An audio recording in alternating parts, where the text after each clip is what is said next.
It's time for Twit This Week in Tech. Sam Abul Samad is here, our car guy.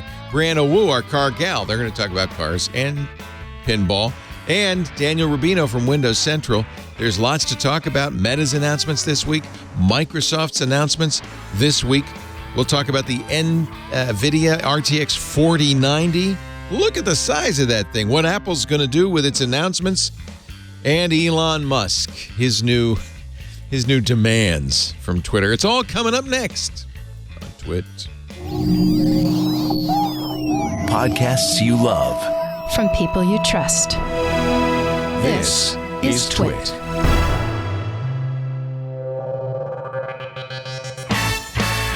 This is Twit, This Week in Tech, episode 897, recorded Sunday, October 16th, 2022. Headphones for your eyes.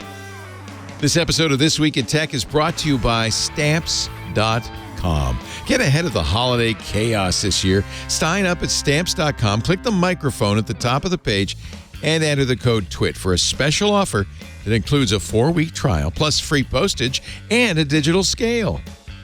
And by Collide. Collide is an endpoint security solution that uses the most powerful untapped resource in IT, end users. Visit collide.com/twit to learn more and activate a free 14-day trial today. No credit card required.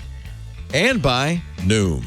With their psychology-first approach, Noom Weight empowers you to build more sustainable habits and behaviors. Sign up for your trial at noom.com/twit. And by Mint Mobile.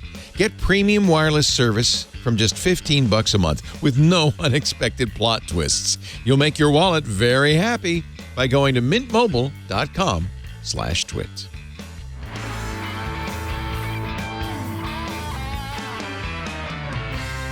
It's time for Twit This Week in Tech, the show where we cover the week's tech news. I'm still exhausted from last week's show.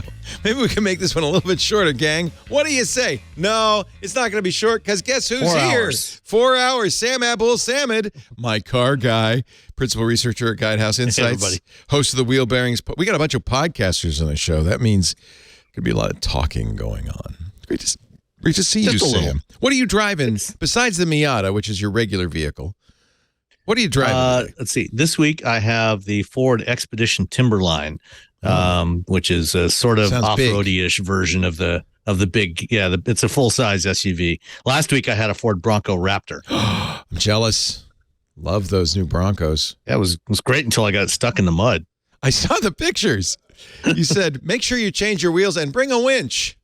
Yes, absolutely. Also with us, somebody who very much loves her automobiles. Brianna Wu, co-host of the Rocket podcast of Relay FM. What is you're driving a Boxster? I've got a Boxster, I have two 911s, I have a Cayman GTS, and I also have some really big news I'm going to break today on this show. Frank is here to celebrate this with me. I'm happy to announce I'm not just the co-host of Rocket, I am also the #1 Princess Peach speedrunner in the entire world. Princess Peach, baby! Wait a minute. Oh, my God. There we go. There's husband Frank celebrating. How fast was your Princess Peach time, and where can we see the speed run? It's on speedrun.com. And one for the normal run, it's 9 minutes. And for the run without saving and quitting, it is 15 minutes, which is an extraordinary time. So wow. Thank you, Frank. I'm very, very impressed. Speedrun.com, folks. There we go. Later. Yeah, we will. Wow. Where's Princess Peach? I got to find it. While I'm finding it, let's say hello to Daniel Rubino. He is the executive editor at Windows Central. Great to see you, Daniel. Same here. Also the host of the Windows Central podcast every Friday. Is it Friday? Every Friday? Yeah, Fridays, 1:30 p.m. Eastern time on our YouTube channel. Perfect. But then it gets posted later. Perfect. And do you have any unusual accomplishments you'd like to share with us? No, I own a car too. Yeah, that's about it. I own a car. Yeah. Exciting. Yeah. Yep. So where would I find, I want to see your speed run. Where would I find I just dropped it in the chat. Oh, good. That makes it easy. The original one on there's a Vimeo. of it. Yep. Nice. Because you have to record it because you've got to prove it. You actually have nerds that go through it and like look at how. Oh no, I can tell that was an edit point. Yeah. Yes. So this is all in one run. You said you had a big breaking story. This was not the first thing that came to mind, I must say. Is this, how long and how many times have you been playing? You've been playing this since it came out. I've been playing this game 1998, so 34 years. So you've got it. In order to do this speed run, you have to have it completely memorized. I notice you're not collecting all the coins. The idea is to get through. Nope. You're not trying to do anything. You're just trying to get through. That's correct. Yeah. You have to go through with no health. You can't stop and get any of the mushrooms. You break the game in a ton of points. I literally sit there and play the work fight at the end for like a few hours at a time, just playing the same 2 minutes. Wow. It is absurd. Do you, as you're doing this, like you get here and you do screw up, you start over, right? I mean, you don't. Yeah. You've got to. That's to me so you don't want to fight this guy. Oh, you knew he'd send you an egg. You could bop him with the egg. Yep. Oh, you're good. So this works like a bus. Yes, this is Birdo. She throws an egg at you every 128 frames. So it doesn't matter. You can like be a little slower on this fight. It doesn't matter. It's down to the frames. It is. Do you have some special tools that you use to analyze? How do you know it's under 28 frames? Oh God, you look at it in QuickTime after you do it and just obsess about it. You're kidding. See how you go down here so you don't render and she moves faster. Oh, that's a trick. That's a trick. Get off screen and she will move faster. That's right. This is kind of a subculture is what this is. Oh, every 128 frames, you're going to get an egg. 1, 2, 3. Okay. Do you know like what frame you're at right now? Like, can you kind of tell? Like, I know when that egg's coming. You get a sense for, you know when the bus is going to come and when you have to be there by, so you can make a few frames level. You should write a book on this. I really should. How many speedrun records have you got now? For like number one, only 2, but I've been working on my Jill run for Resident Evil 3, so I'm going to be competitive in that soon. So this is, you are at this point the fastest person in this game. In the entire world. In the entire world. Do you think you will? This record will be broken? Yeah, there are a lot of mistakes I made, and one of the things I wanted to encourage people to do is come beat my time. Like, go to speedrun.com, join the Discord. This is a lot of fun to play. One of the reasons the Game Boy version of it is a lot of fun to play is it renders really well on the Mac M1. So I use OpenEMU. The community doesn't frown on emulators. Oh, you're doing this in an emulator. Yeah. You're not. Oh. I don't. I play on original hardware, but you don't have to with this community. So there's a really low barrier to entry as opposed to, other games where you've got to buy a RetroTink and an original NES and something to record it with. Like, there's a really high barrier. So come join our community, speedrun this game with me, and maybe you can beat my Princess Peach time. I'd love to see it. That's so fun. That's awesome. Okay, well, I'm not going to watch the whole thing, but I'm tempted to. I'm really enjoying it. If you want to watch it, it's on Vimeo on Brianna's channel, Brianna Wu, or you go to speedrun.com and learn all about it. Wow, that is so interesting. It's a good use of my time.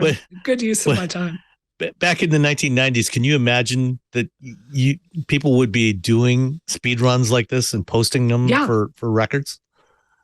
What gets me is everyone there is like 20 years younger than me, and they're obsessed with these games like we were back then. Yeah, so, I can understand why you're obsessed. You're like a baby duck. You got imprinted with it because you were a kid. Yeah. But for a young person today to go back in time and play an old game is interesting. But are the games really not as good these days, or? I think it's because it's on a cartridge. There are just fewer ways to cheat these older NES games. So, and there's something magical. What's the emulator you recommend for the M1? I use OpenEMU. It's great. It works better. Okay. Yeah, it's fantastic. Okay. Sorry, Daniel. Now. No worries. Let's talk about Microsoft. This was an interesting week because first Meta had an event on Tuesday, and then Microsoft had an event on Wednesday, and Satya Nadella, the CEO of Microsoft, did not show up for the Microsoft Surface announcement. It was Panos Panay. He did show up for Mark Zuckerberg's Meta announcement, which is a confusing signal to send. I know Satya was at the Ignite conference, and there were many more talks later in the day, but it was a weird message to say, and Mark Zuckerberg walks over, and look, who's here? Satya Nadella. But this was, I think, important to their strategy because Meta announced, of course, their new pro version of the Quest, $1,500 pro version of the Quest. And what was weird is they didn't focus on gaming at all. They focused on productivity. And Microsoft was there to announce that you're going to be able to use Windows 11 with the new Quest, and you're going to be able to use Office with the new Quest. Did it seem odd to you that Satya was at this event and not his own?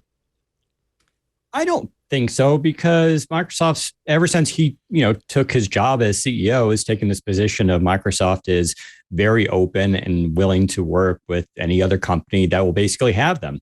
They're getting away from the closed ecosystem thing. And while Microsoft is building its own metaverse and using its own tools and doing its own thing with HoloLens and whatever comes next after the recent reorganization, they want to be where the technology is going. Maybe Facebook's Meta system will take off and do very well. And why would they want to join later on versus being on the bottom floor? If it takes off and becomes the next Facebook, they're right there with their own productivity tools with Microsoft Teams and everything else. So I think it's actually a smart move. We don't know the status of their own hardware, what they're going to do. There's rumors, of course, that they have a partnership with Samsung to build some kind of headset. We're not really too sure what that's going to be. We don't know the future of HoloLens in terms of enterprise use. So I think this is a safe bet for them in terms of making sure that their software and services are being continued to be used, no matter who builds the hardware. I'm pretty positive whatever Apple comes out with, Microsoft will want to be there as well and have all their apps and services that are relevant to that platform be right there for their customers. And I think it makes sense instead of just being everything focused on Microsoft, in their hardware. They just want to be open and be wherever they can. It used to be Microsoft's mission statement that there would be a computer on every desk in every home running Microsoft software. Now, Satya Nadella says, we want to be where our customers are. So this is, right. Is it hedging their bets that HoloLens won't take off, or just saying, we don't care anymore? We're not a platform company anymore. We're more of a services company, I guess. I think it's because they're a services company, right? And HoloLens, the mission statement there is a little bit, we're not really too sure anymore. HoloLens is augmented. That's an interesting mission statement. Yeah. Well, we're not sure, right? I mean, might work, might not. Well, it's augmented reality, and it's built, right. Like I was just in Israel with Intel. They're using it within the foundries in the fab to both train people on how to fix the equipment and also for remote help using the equipment. So if a tech is having a problem fixing something, someone can remote in, see what they're seeing, and then literally overlay in real time tools or pointing to things, and you want to do this and that. So that's an example of how HoloLens in an industrial use is being used, but its future in terms of more enterprise use for this idea of like being in virtual meetings. I'm not really sure HoloLens quite has that role as is, because this is more blurring into like a virtual reality where you're actually going to another world, and Alex Kipman, before he technically left Microsoft, although he's still there apparently as a consultant, he did have this idea that eventually HoloLens would switch over to a virtual reality. There's this concept, of course, of having a clear glass where you can use AR and then it can change in tint to dark mode. That tech is probably still a little bit out. So instead what these companies are doing are just using front-facing cameras to simulate so you can actually see where you are. And then it's just usually on the inside where it's dark and you can create a virtual reality. That's sort of a half step until this other technology, I think, becomes reality. Alex Kipman's keynote last year for HoloLens was the one that famously kind of descended into a Burning Man dance festival. in some sort of weird way. And by the way, there's Guy Laliberté, who is the founder of Cirque du Soleil, about to take Alex on a magic carpet ride into the future. Interestingly, also in the news right about the same time, the U.S. Army is starting to report that soldiers are getting sick in the HoloLens. Remember that Microsoft did a $22 billion deal with the Army to provide HoloLens for combat troops. The devices would have gotten us killed, according to an Army report leaked. And they also said, this is Bloomberg and Business Insider saying they saw this story. They also said that 80% of the soldiers were nauseated under 3 hours. Not ideal for combat missions.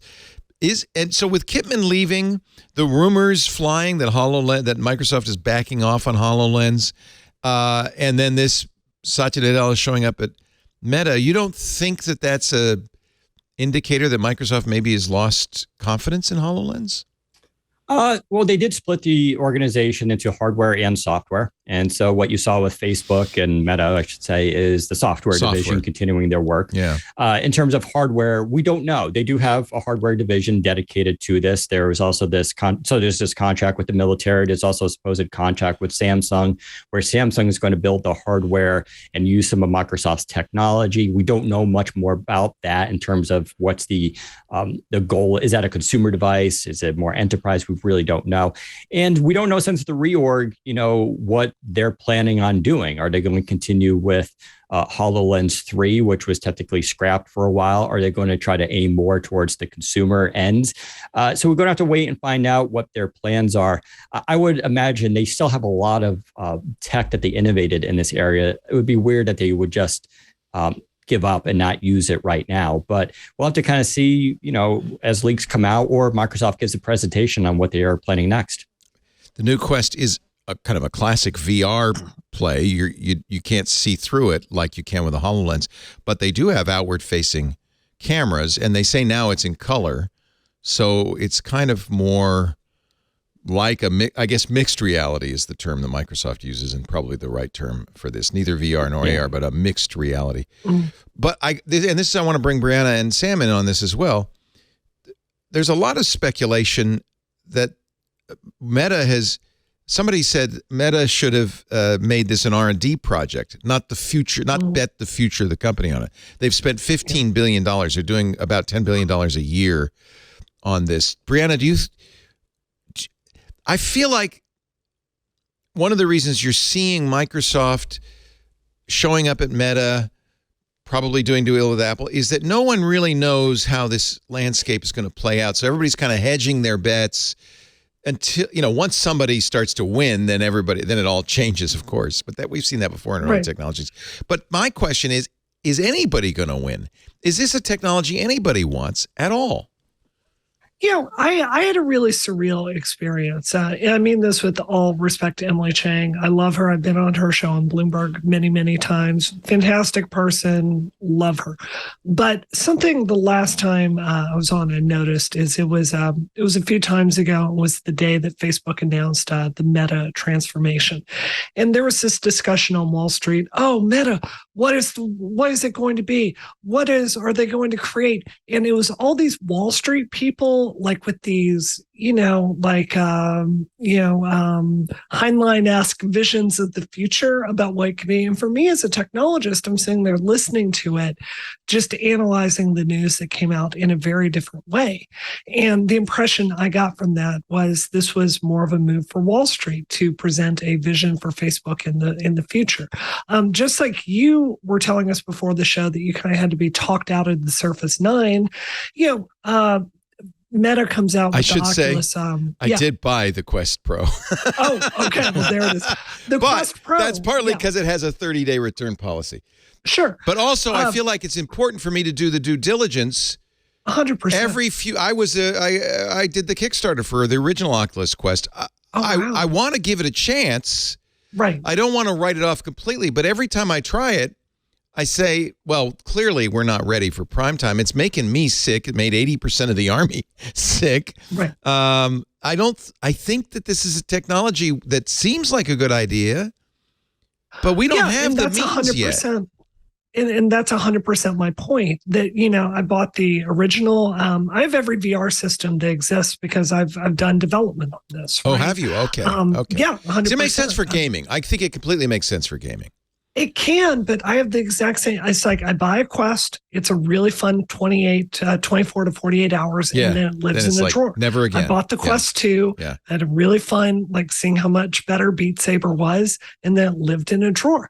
And I'm asking myself, when it comes to these kinds of meetings with people, do I think there's any chance I'm actually going to sit down and ever have a VR meeting with someone? I don't see that ever happening.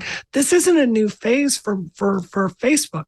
They acquired Oculus in 2014 when the stories first started coming out. And now 8 years later, the question is, where's the users?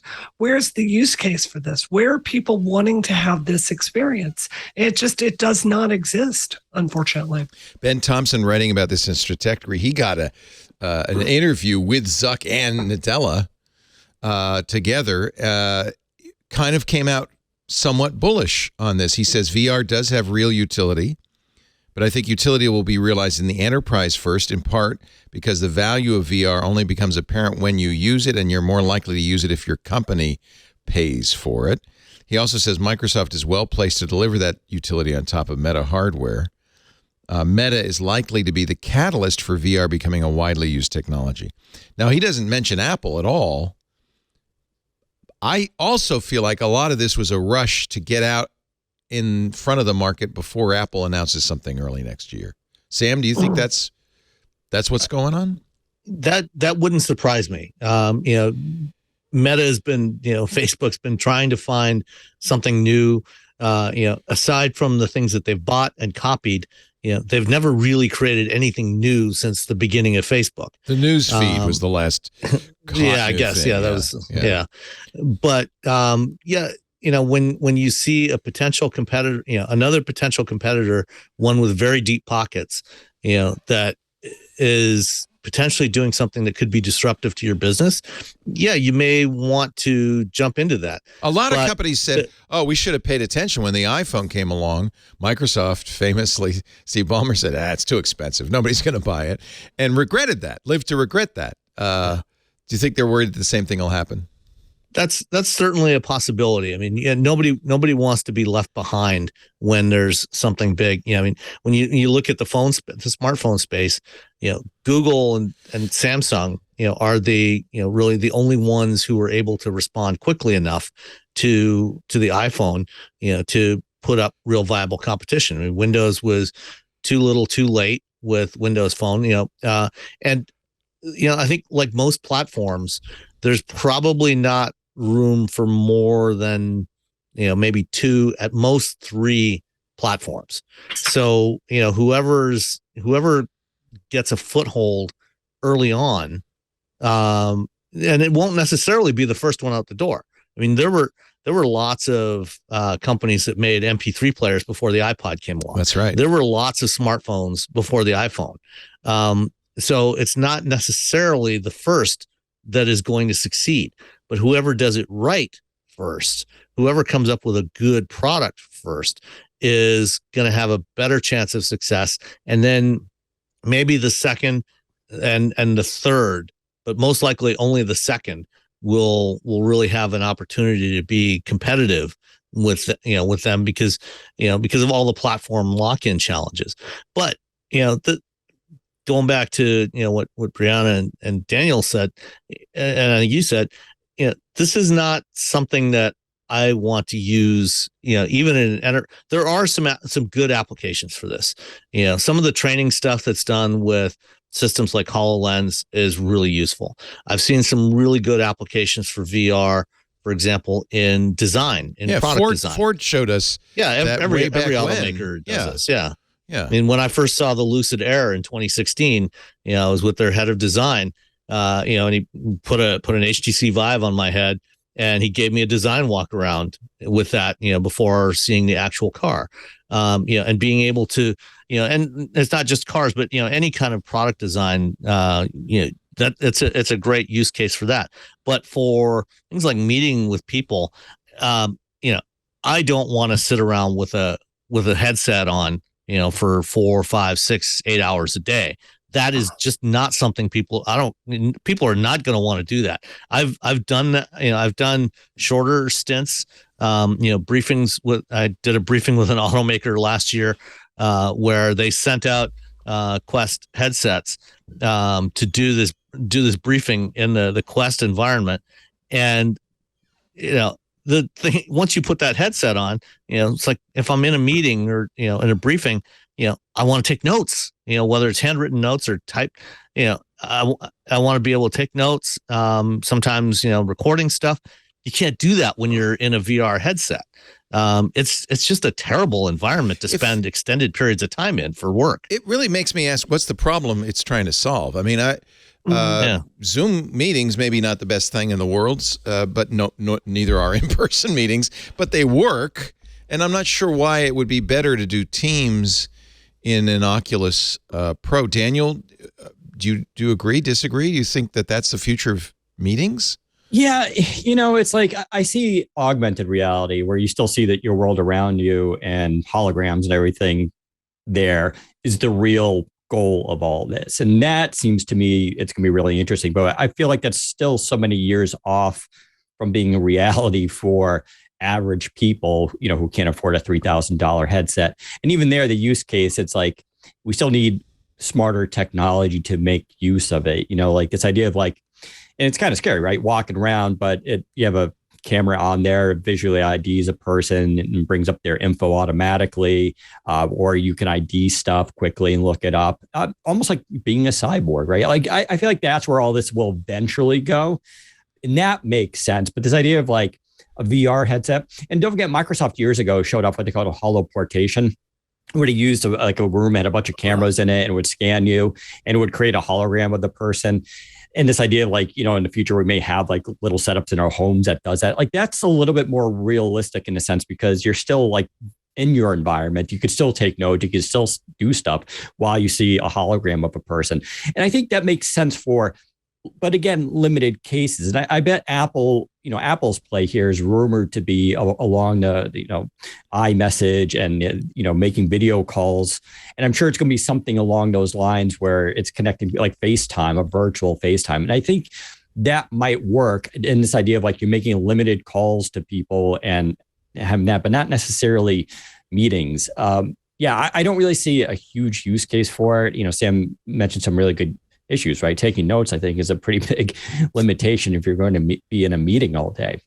But is this a better way, or is this just another way? So I think there's a groupthink mentality when everybody in Silicon Valley is going, VR, AR, mixed R, that there's this kind of thing like, oh, well, they must know what they're talking about, and the more people do it, but is it possible they just could be completely wrong, and that that Facebook's going to spend $10 billion a year and tens of thousands of engineers on something that is just never going to take off? Remember when 3D came back? 3D TV phones, is a really good example. 3D TVs, even 3Ds in movie theaters, like it just kind of it peaked a little bit, and just, no one did the 3D TV thing, right? And it seemed like a great idea, like why not? But it just never caught on. Nobody wanted to wear the glasses. Yeah. Can we go through history? Yeah. Sorry, I just want to say, can we go through history here a bit? What I find really interesting about all of this is think through the history of the computer industry. Before word processors and spreadsheets were easy to use, geeks, people like us, we saw that. We were early adopters. We were like, this is such a good experience. We're willing to put up with the headaches, and we pushed through. We did that exact same pattern for MP3 players before it became something like the iPhone. We did it with personal data assistants back when it was the Palm Pilot. We did it on the internet when it was the 2400 baud modem that you were dialing into. There's a pattern of us for all of us here. that we see the value in these things and we jump in early and we deal with the headaches and we put our foot down with all of that. I think it is so important to this that everyone on the show today has tried VR. We've given it a fair shake. And as we're all saying, it's something that lives in a drawer eventually. There is something that's just fundamentally not useful about any of this. And even for the case, like you're talking about, Daniel, like the HoloLens presentation a while back, Zuckerberg had two avatars he put out. One was a cartoony, silly looking thing. The other one was like a photorealistic thing for him to like put his vision forward. What I saw with that as a game developer was something that the average consumer is going to have to spend $25,000 having a team of people make with ZBrush and normal mapping and rigging and texture mapping and painting wrinkles into the skin and all this other stuff that no one is ever going to do. And I just don't see people spending that money. And I don't think this is a process that can be automated in a way that looks anywhere remotely real. Like you'll get to where it just looks like do you remember the N64 contest where they would put your face on a Bond character for you? Oh, we'll get that good, but it's not gonna look like what's. Yeah. Well, it was just cheesy. You can cheat it with displacement maps to a certain extent, but you're talking about something so high poly that then you're talking about the only way to make that data smaller is to do a decimation pass on it, which is a professional, like you can't automate that. That is judgment. So there's just all these things here. And it's like, this is not going to be better than Zoom. And you're taking 100 times the processing power and it's going to cost more and you're going to feel sick all day. You said something interesting. When, for instance, the first time you hit the slash key in VisiCalc, the first time I saw an Instagram photo, I think maybe it's editing retroactively, but I think you knew immediately this is something. Yeah. And you said, yeah, this is, wow, I got it. This is something. And I don't feel that way at all about VR. This is always the challenge for anybody who's covering tech, because there's a lot of stuff tech comes up with that is a non-starter. Is James Bond, characters on your face or vice versa. And then there's every once in a while, there's something you look at and you go, yeah, that's something. That's it. That's going to change the world. The iPhone, when it first came out, really was kind of overpriced and kind of it couldn't cut and paste. But there was something there. And at the same time, we looked at the Newton and it was like, there's nothing there. You just kind of, and maybe that's my memory rather than the facts, but I think you kind of know. There was a great tweet storm earlier this week by a guy who's working at Waymo now, Warren Craddock, but he has worked on he tweets, I worked on a number of high-profile failures. And he talks about the Lytro light field camera, the Google Glass, and Google Clips, which is that little box that would take your life story and pictures. And he said every one of them had a fatal flaw. Everyone working on them saw the flaw, but the teams that were working on them purposely ignored the flaw. And he goes on in this, and I think it's really interesting. The example of the Clips thing, which I had, was really cool. It was a little box. It would take pictures of your whole day, then upload them, and you could go through your day. The problem was it wasn't where your eyes are. It was where your chest is. So all the pictures, and he says this, they were just wrong because that's not the point of view we're looking for. And the teams that make them aren't the best judges because they're invested now. But when end users get Google Glass, they immediately go, what? No. Daniel, do you trust your instinct when it comes to new products like that? Do you say, yeah, I can tell? Yeah, I mean, so let me give an example of something I do think has value. And I think it's really interesting. It reminds me of when I was doing some neuroscience years ago. It was always funny because we do the human brain, and we've learned a lot about neuroscience over the years, but we still don't understand how the mind works on a biological level. Just no idea. And part of it's because we don't understand fundamentals of neurons yet. And there was a neurologist years ago, and he wrote a book, and he said, like, we should master how a snail brain works first, and then work our way Jeff up Hawkins? to humans. No, but I'm sure he would agree with Jeff it. Hawkins wrote a great book about this. In fact, he started a company. He said, no von Neumann machine is ever going to duplicate the brain because it's not massively parallel enough. So he's trying to create, and I think and no success at this point, but trying to recreate chips that duplicate that massively parallel brain. Anyway, I'm sorry, I didn't mean to interrupt. No, it's fine. And so there's an example here with, the VR, AR and all that, which is like Lenovo just announced a couple of weeks ago. They're called the T1 glasses, I believe they're called. They're coming out early next year. And it's a stripped down, simplified, single purpose device. They're glasses you put on. They have a USB-C cable. You can plug into your phone or you can plug into your computer. It doesn't require any software. And all it does is project a second display. It's just a screen. And it's just a screen that sits in front of you. It's got really nice resolution. I could actually see this working.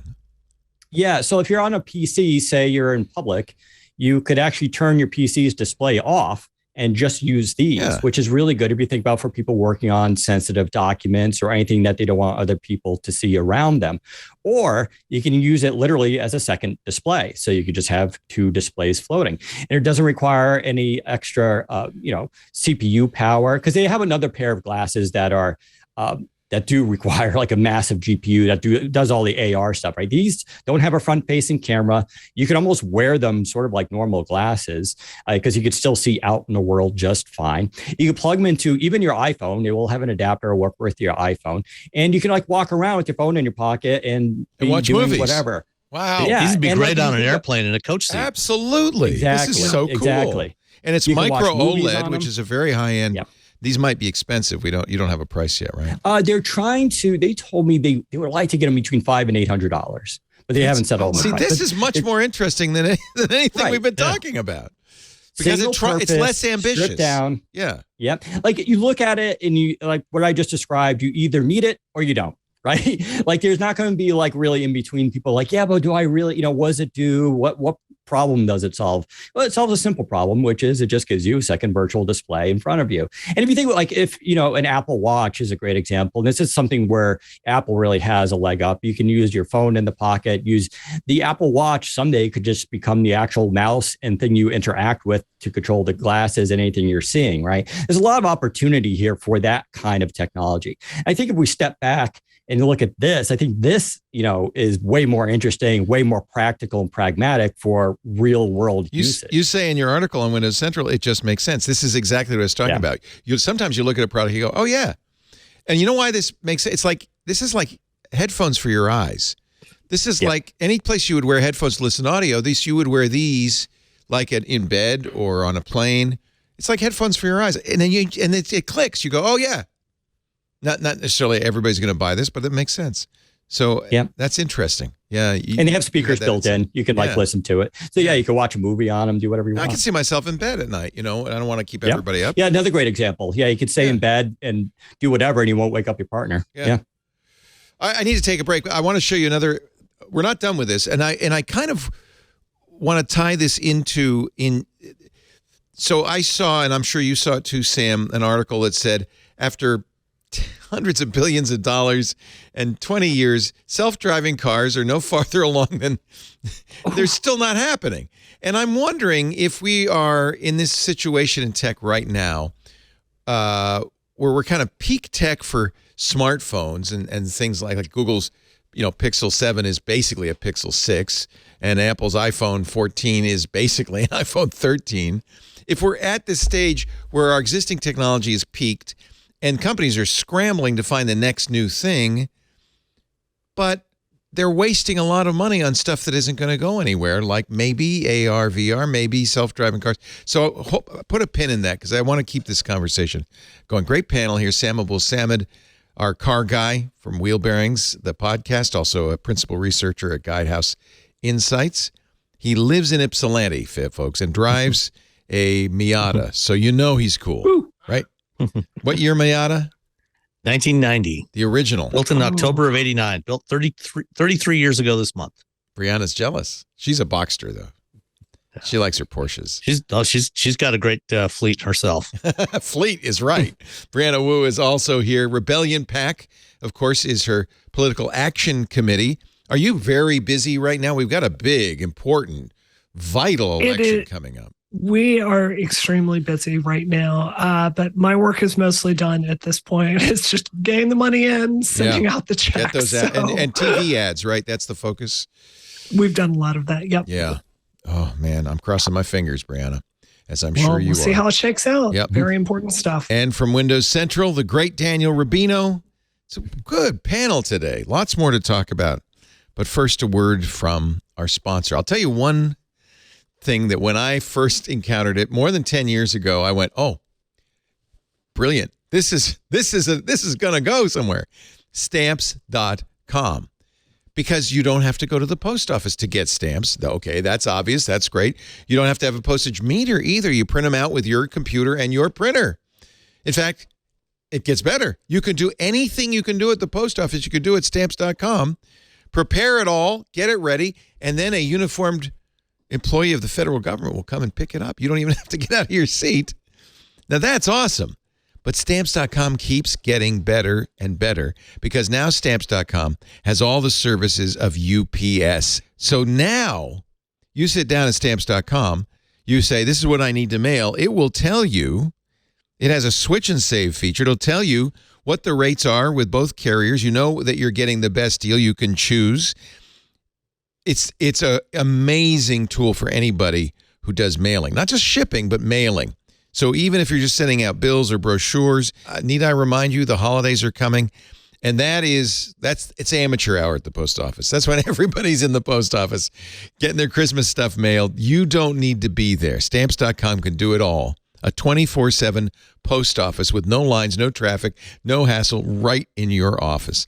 Stamps.com has been a partner of our shows, and we've been happy customers since 2012. So my question is, you've heard me talking about them. Why haven't you? What are you waiting for? Why haven't you tried them? Now with UPS services, every dollar counts, and you can save on USPS and UPS rates up to 86% off. Discounts you cannot get at the post office or the UPS store. You can use Stamps.com to print postage wherever you do business. Just a computer and a printer is all you need. If you need a package pick up, you schedule it through the Stamps.com dashboard. You'll always have the latest rates and the latest stamps. Prices change. So, you can always have the new stamps always ready anytime. A great way to do an online store because Stamps.com knows about online stores and will pick up the mailing addresses from your software. No typing at all on your part. It'll fill out forms for certified mail and express mail, all the different kinds of mail you need to do, even customs forms if you mail internationally. It can put your return address on there automatically, logos from your company. It'll print right on envelopes even. Print out a sticker for your packages. Look, this is the time to get Stamps.com. Get ahead of the holiday chaos. It's just around the corner, and you will be using it all year round. Stamps.com. Here's my deal. I want you to go to Stamps.com and click the microphone in the upper right-hand corner. Use the offer code TWIT. This is the best deal they offer. A 4-week trial, of course. You get a free digital scale, so you always have exactly the right amount of postage. Just makes you look more professional. You get a huge amount of free postage. You can use no long-term commitments. There's no contract. Just month to month. Go to Stamps.com. Click the microphone at the top of the page. Use the code TWIT, though, for this offer. Really good bonus offer. Stamps.com. We thank them so much for their support of This Week in Tech. You support us, too, by the way, when you go to Stamps.com and use that offer code TWIT. Google didn't want to be left out, by the way, of all of this. They showed The Verge, Jay Peters of The Verge, their Project Starline. We saw this at Google I/O last year. I mean, talk about something that's going to cost a lot of money. You get a special booth with all of these cameras and stuff. However, Jay said it was very realistic. This is a 3D video chat booth. He said it was just like I was sitting across from the person. And when they showed me an apple, I felt like I could reach out and touch it. Obviously, this is not something you're going to have in your house anytime soon. It is a very complicated, with array microphones and stereo cameras and infrared projectors. And I mean, it works. In fact, maybe it's more natural than putting on a visor and going to a Teams meeting. I don't know. Anyway, Google says, well, we think there's another way to go. This is Silicon Valley groupthink, or is this really some insight into the future of business? Brianna? I could see this working. This is interesting to me. It's kind of like they cribbed from the last Mission Impossible movie, Ghost Protocol, if you remember that scene at the Kremlin where they're faking the perspective. Well, you would definitely. Yeah. I could see this White House and Kremlin hotline working like this. It would work much 100%. Better, right? Much better. Yeah. I could see this working. I mean, it's feasible technology. It's existed for a while. It's a very expensive implementation of it. But I mean, this is like Zoom meeting times a million. So maybe this is a better direction to go in than getting everybody sitting around in a visor. By the way, always one of my complaints, and apparently I'm not alone, is that Project Horizon or Horizon World, which is Meta's meeting place. And you saw this in the HoloLens demo. Alex Kipman had no legs. Legs are hard, apparently. Meta announced, Zuckerberg said, oh, no, we're going to have legs. Except we now learned that whole thing was motion captured and fake. So, I mean, without sensors on your legs, they'd be flopping around. I mean, you don't know how to move them. Yeah, where your legs? If you've got controllers in your hands, you can figure out, what the arms should be doing. But unless you put something on your legs, it's going to be hard to do that realistically. It was interesting that Meta actually said this was the most demanded feature in Horizon Worlds was legs. Interesting rumor that Apple, which I think the Apple VR is rumored to have 14 cameras, 2 of them are pointed at your legs. So I have a little bit of technical insight on this. So think about a video game, like something like Resident Evil 3, right? Where you're moving Jill around. You're using a thumbstick, right? So where Jill's feet go, or where any 3D character their feet go as you're walking, is actually a really complicated problem. Like you can cheat it with IK joints, inverse kinematic joints in the legs. But when it comes to like things like walking upstairs, we have all these like animation tree cheats that we use where your foot will magnetically snap to every single step as you go up it. It's actually a really hard problem, but one that we've been doing in video games for really since the PS2 era, and people just generally don't notice it. So I saw this and thought it was honestly a really good implementation of something we don't. Yeah. This is from the Meta video. These people, right. They even have stools, but there's nothing below the waist for them to. I could see how it's hard to do. Even if you have cameras, I could see how it'd be very hard to do. But that breaks the immersion. It totally does. It's creepy and weird. Yeah. Okay. And apparently Meta hasn't solved it because the whole video that they showed of Mark and his co-host dancing around with their legs was faked. So we're not. Gosh. They know that it's important. All they're doing is corporatizing Second Life. that game. It does look like Second Life. Yeah. That's all this is. But didn't you wait a minute? You got legs in Second Life. Right. Yeah. So there is that. Not even as good as Second Life was 20 years ago. Right. So I feel like there's clearly a disconnect here, that these guys have read a lot of science fiction. So have we. We've read the Neil Stephenson books. We know Snow Crash. We're a long way off. In those books, they're jacking in. They're connecting something to the brain. This is not. And one of the hardest things that is absolutely vital to reality is this thing about moving. Not just showing your legs, just moving.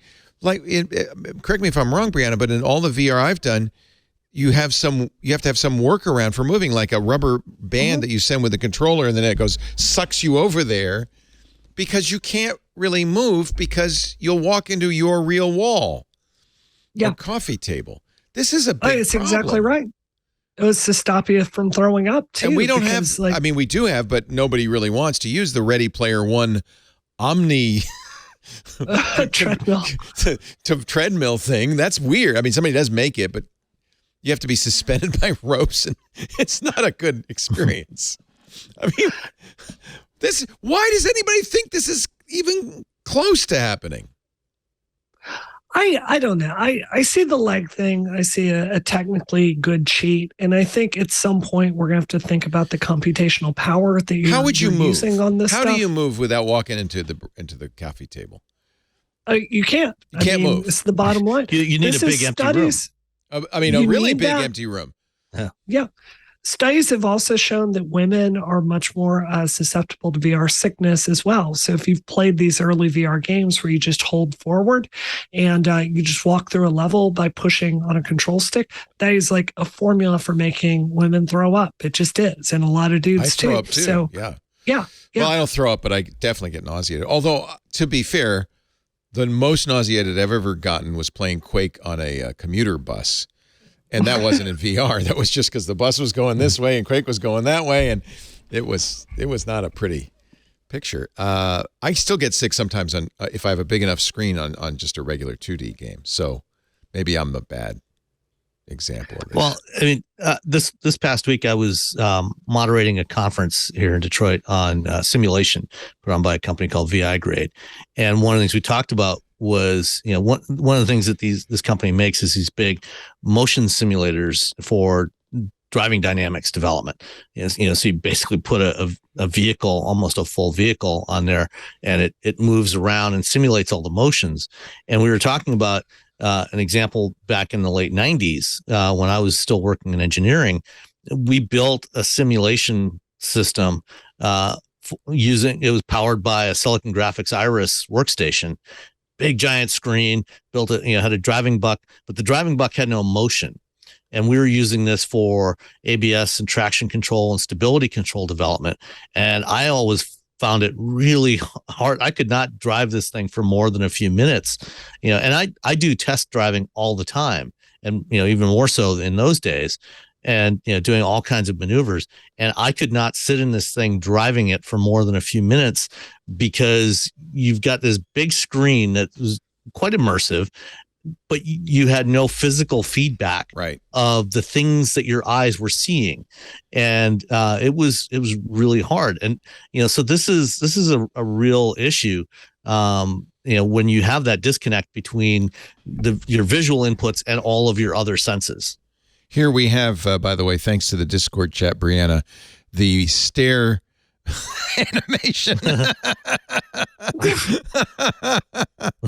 It works perfectly. It's completely convincing. It's the disconnect between what your eyes are telling you and what your body is telling you. Your inner ear is telling you and your eyes are telling you.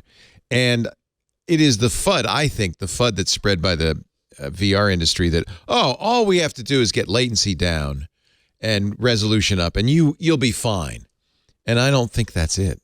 I really don't. Yeah. I think it's also the disconnect between your focal length that's being telegraphed by your convergence point, because your eyes are looking at the screen that's right here, so you're converging on this screen that's inches from you, and what your brain is telling you the focal point is, which is 10 feet out. If those don't match, as you know, your body says, you ate something bad, throw it up now. That is bad mushrooms. Plus, I don't think we also know the long-term effects of looking at a screen inches from your eye all day. Well, that's a good point, too. I know with the pandemic, because I spent more time indoors than usual, my eyesight actually got worse. Yeah, because you don't have the distance focus, right? You're always focusing close. You're supposed to, every, 10 minutes or something like that, look out a window and refocus your eyes. And if I don't do that, my eye, and it stinks if you go to the eye doctor and you didn't train them, you'll get a worse prescription, right? So, I don't know how this is going to affect our eyes. It's going to be like The Jerk, where Steve Martin invented those glasses things. Everybody ends up cross-eyed. Yeah. We've invented something that'll make everybody very, very nearsighted. Yeah. Can we come back to the Oculus Pro for just a second here, because this ties into something we're talking about. One of the things they're really promoting here versus the first version of the Quest is the pass-through on it. So it has cameras on it, and you can push a button and it will show you the world around you in color. And they're trying to promote that as like, AR, right? But it's not augmented. It's a camera that's not where your eyesight is. Oh, that's really bad. Almost certainly going to have a certain amount of latency.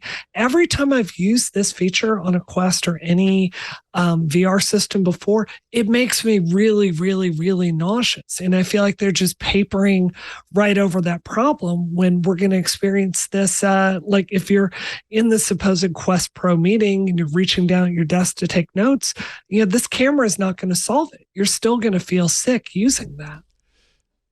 So let me take this over to self-driving vehicles, because this is that thing I posited before the last break. I saw an article that says we've spent hundreds of billions of dollars on self-driving vehicles and they still aren't self-driving. Is that a fair categorization, Sam?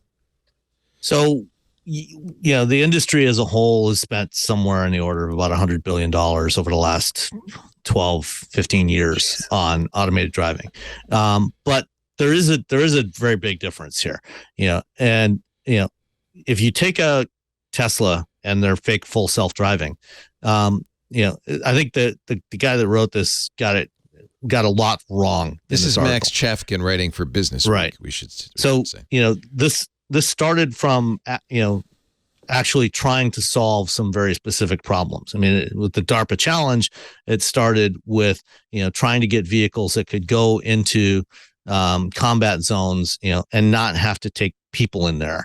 But once it got into trying to commercialize the technology, it was trying to solve some real problems around safety, traffic safety, mobility for people who can't drive, to provide them with mobility.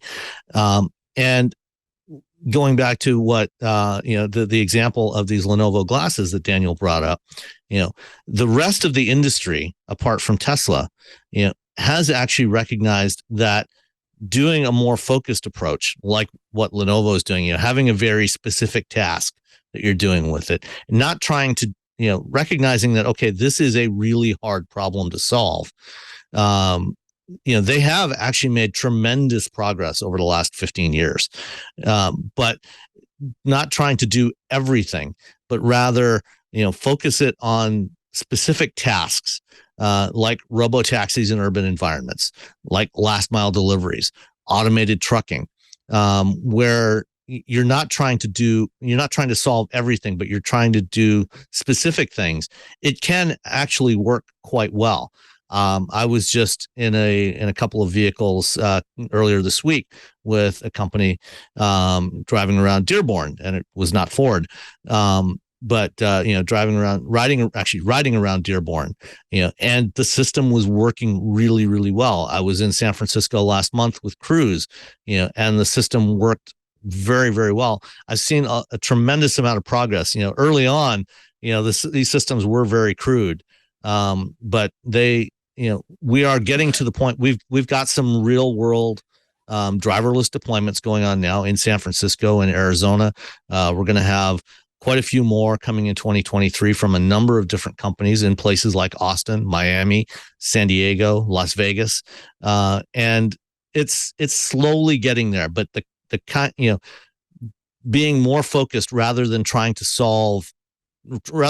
boil the ocean, as Tesla seems to want to do. They're trying to boil a pot of water first, and then once they get that going, then move to a bigger pot, and so on. The article quotes one of the early and best-known pioneers of self-driving, Anthony Lewandowski, who, of course... Well, I wouldn't trust anything that Lewandowski says. He left Google under a cloud, taking a bunch of documents with him, and Google sued and so forth. He has a new startup that does dump trucks, basically. They're not even driving the roads. They're on industrial sites.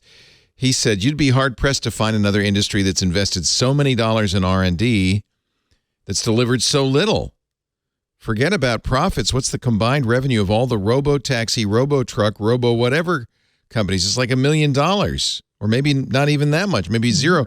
He also quotes George Hotz, who is, pretty impressive. Another person with zero credibility. Okay, all right. He's the guy who created Comma AI and has a kind of an add-on that you can put in your car and turn it self-driving. He says it's a scam. He's not his company, but self-driving. I mean, George Hotz, back in 2016, I was chairing a conference in San Francisco. He was supposed to speak at that conference.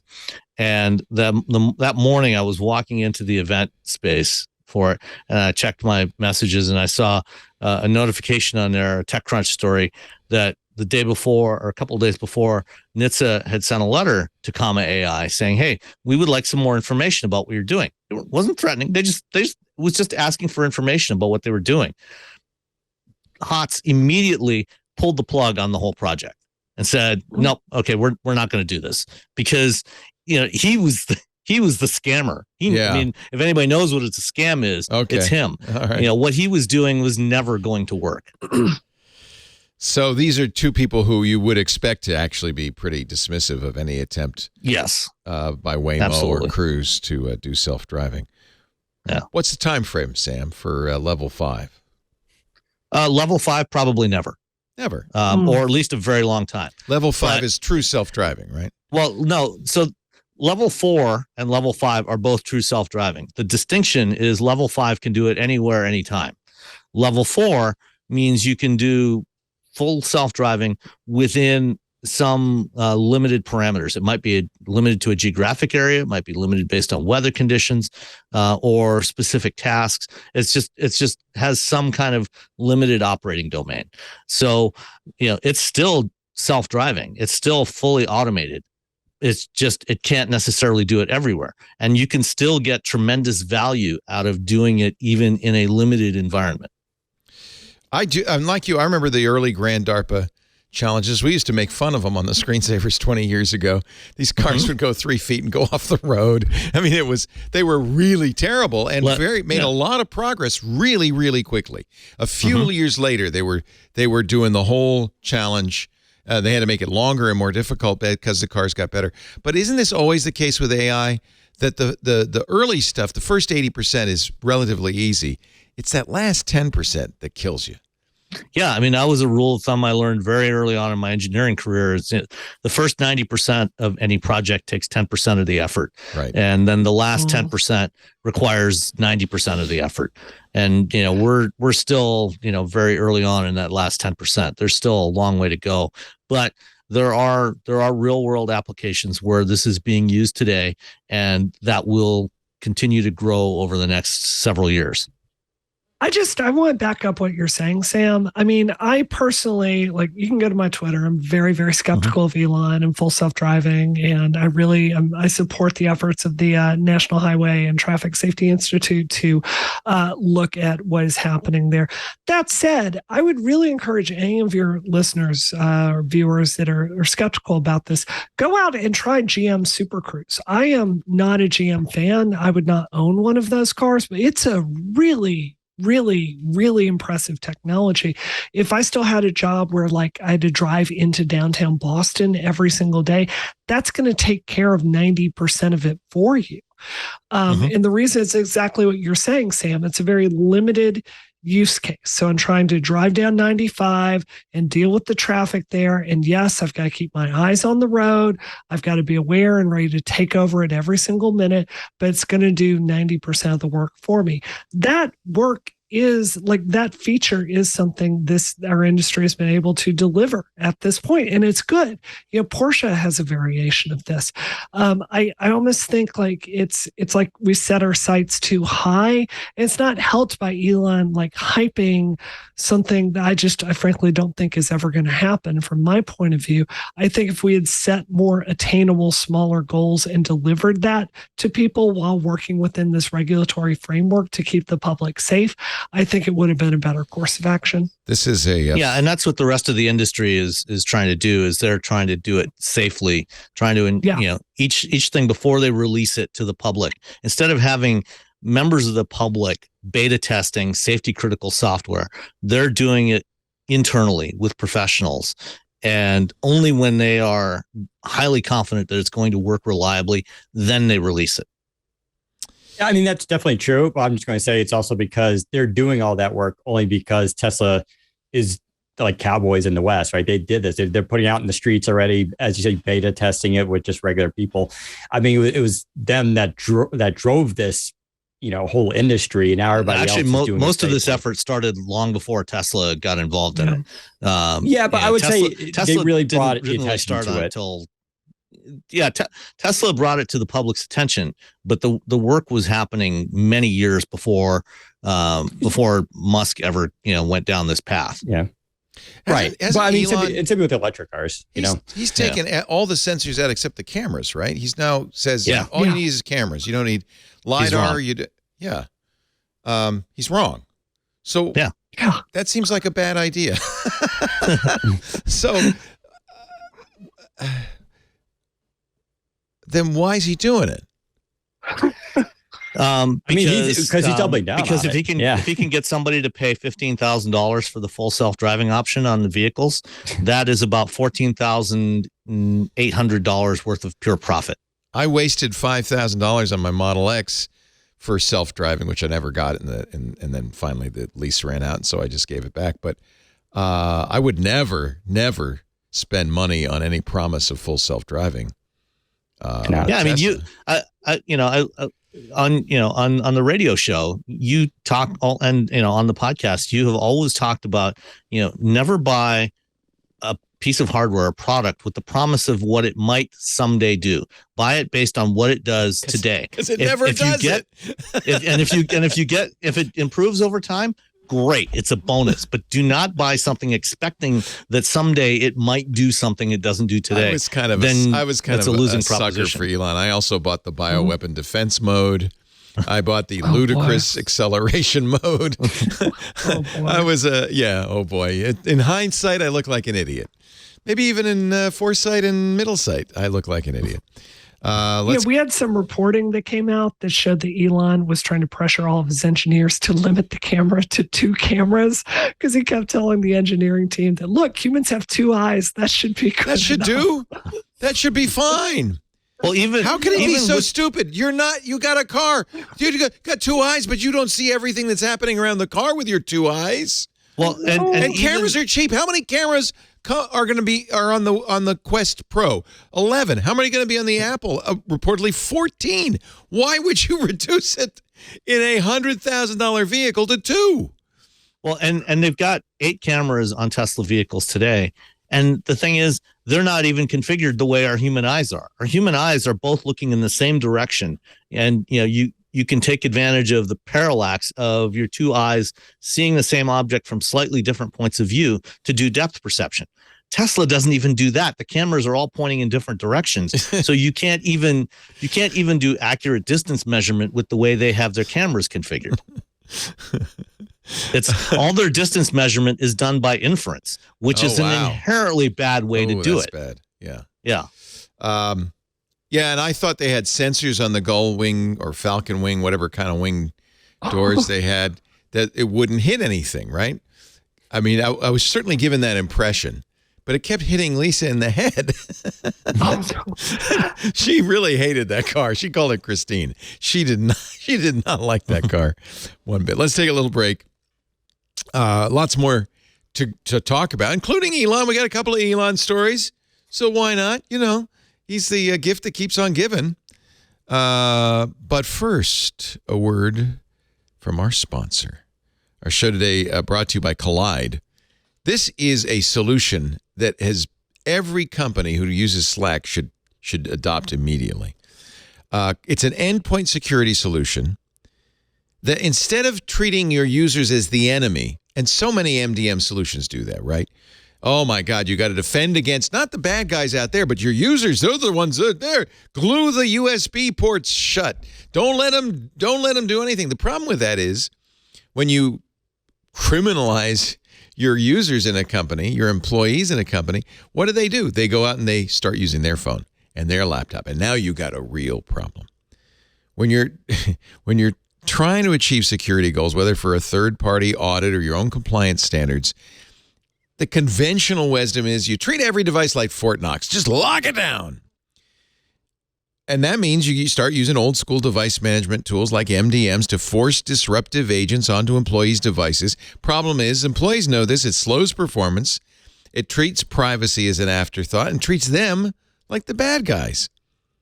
That way of doing things turns your IT department into the enemies of the end users. It creates its own security problems. Users turn to shadow IT just to do their jobs.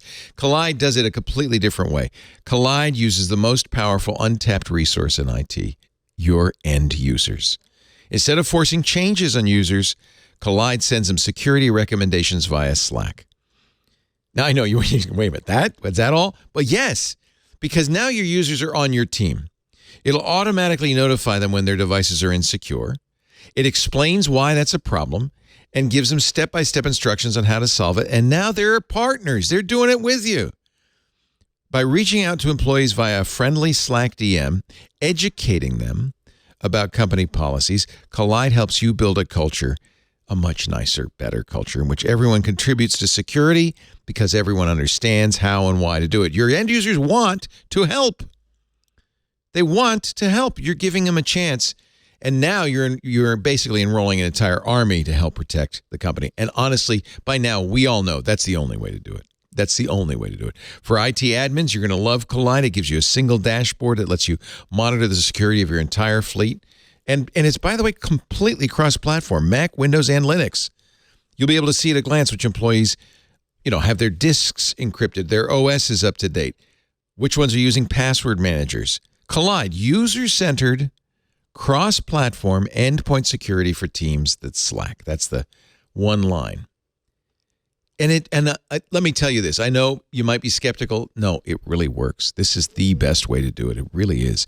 You can meet your compliance goals by putting users first. I promise you.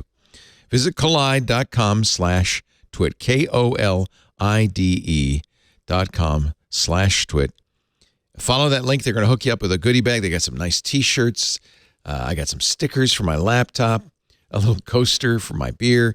And that's just for activating a free trial. By the way, the T-shirts are nice. KOLIDE, collide.com/twit.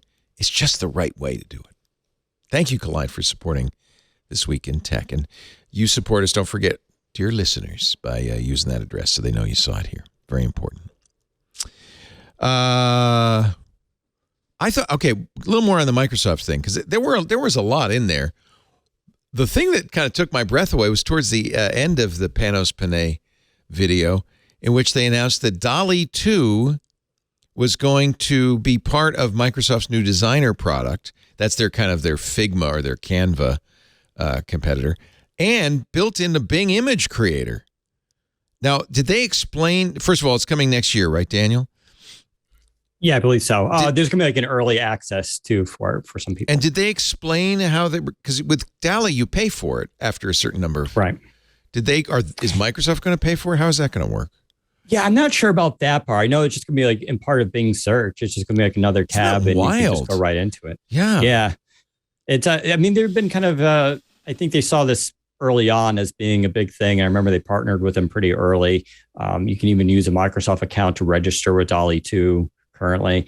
But yeah, I'm not sure because after 50, I believe it is with DALL-E 2, you only get free ones. And DALL-E 2, by the way, is now open to everybody. It's no longer a wait list. So get in there. Yeah. So maybe Microsoft is subsidizing it, which I think would probably make sense. It said a big investor. They're putting an investment in. So maybe, they're giving a chunk of change and letting you use it, which is great. Yeah. To me, this is so, we're talking about technologies that are slow. They aren't coming along. Maybe they're never going to come along.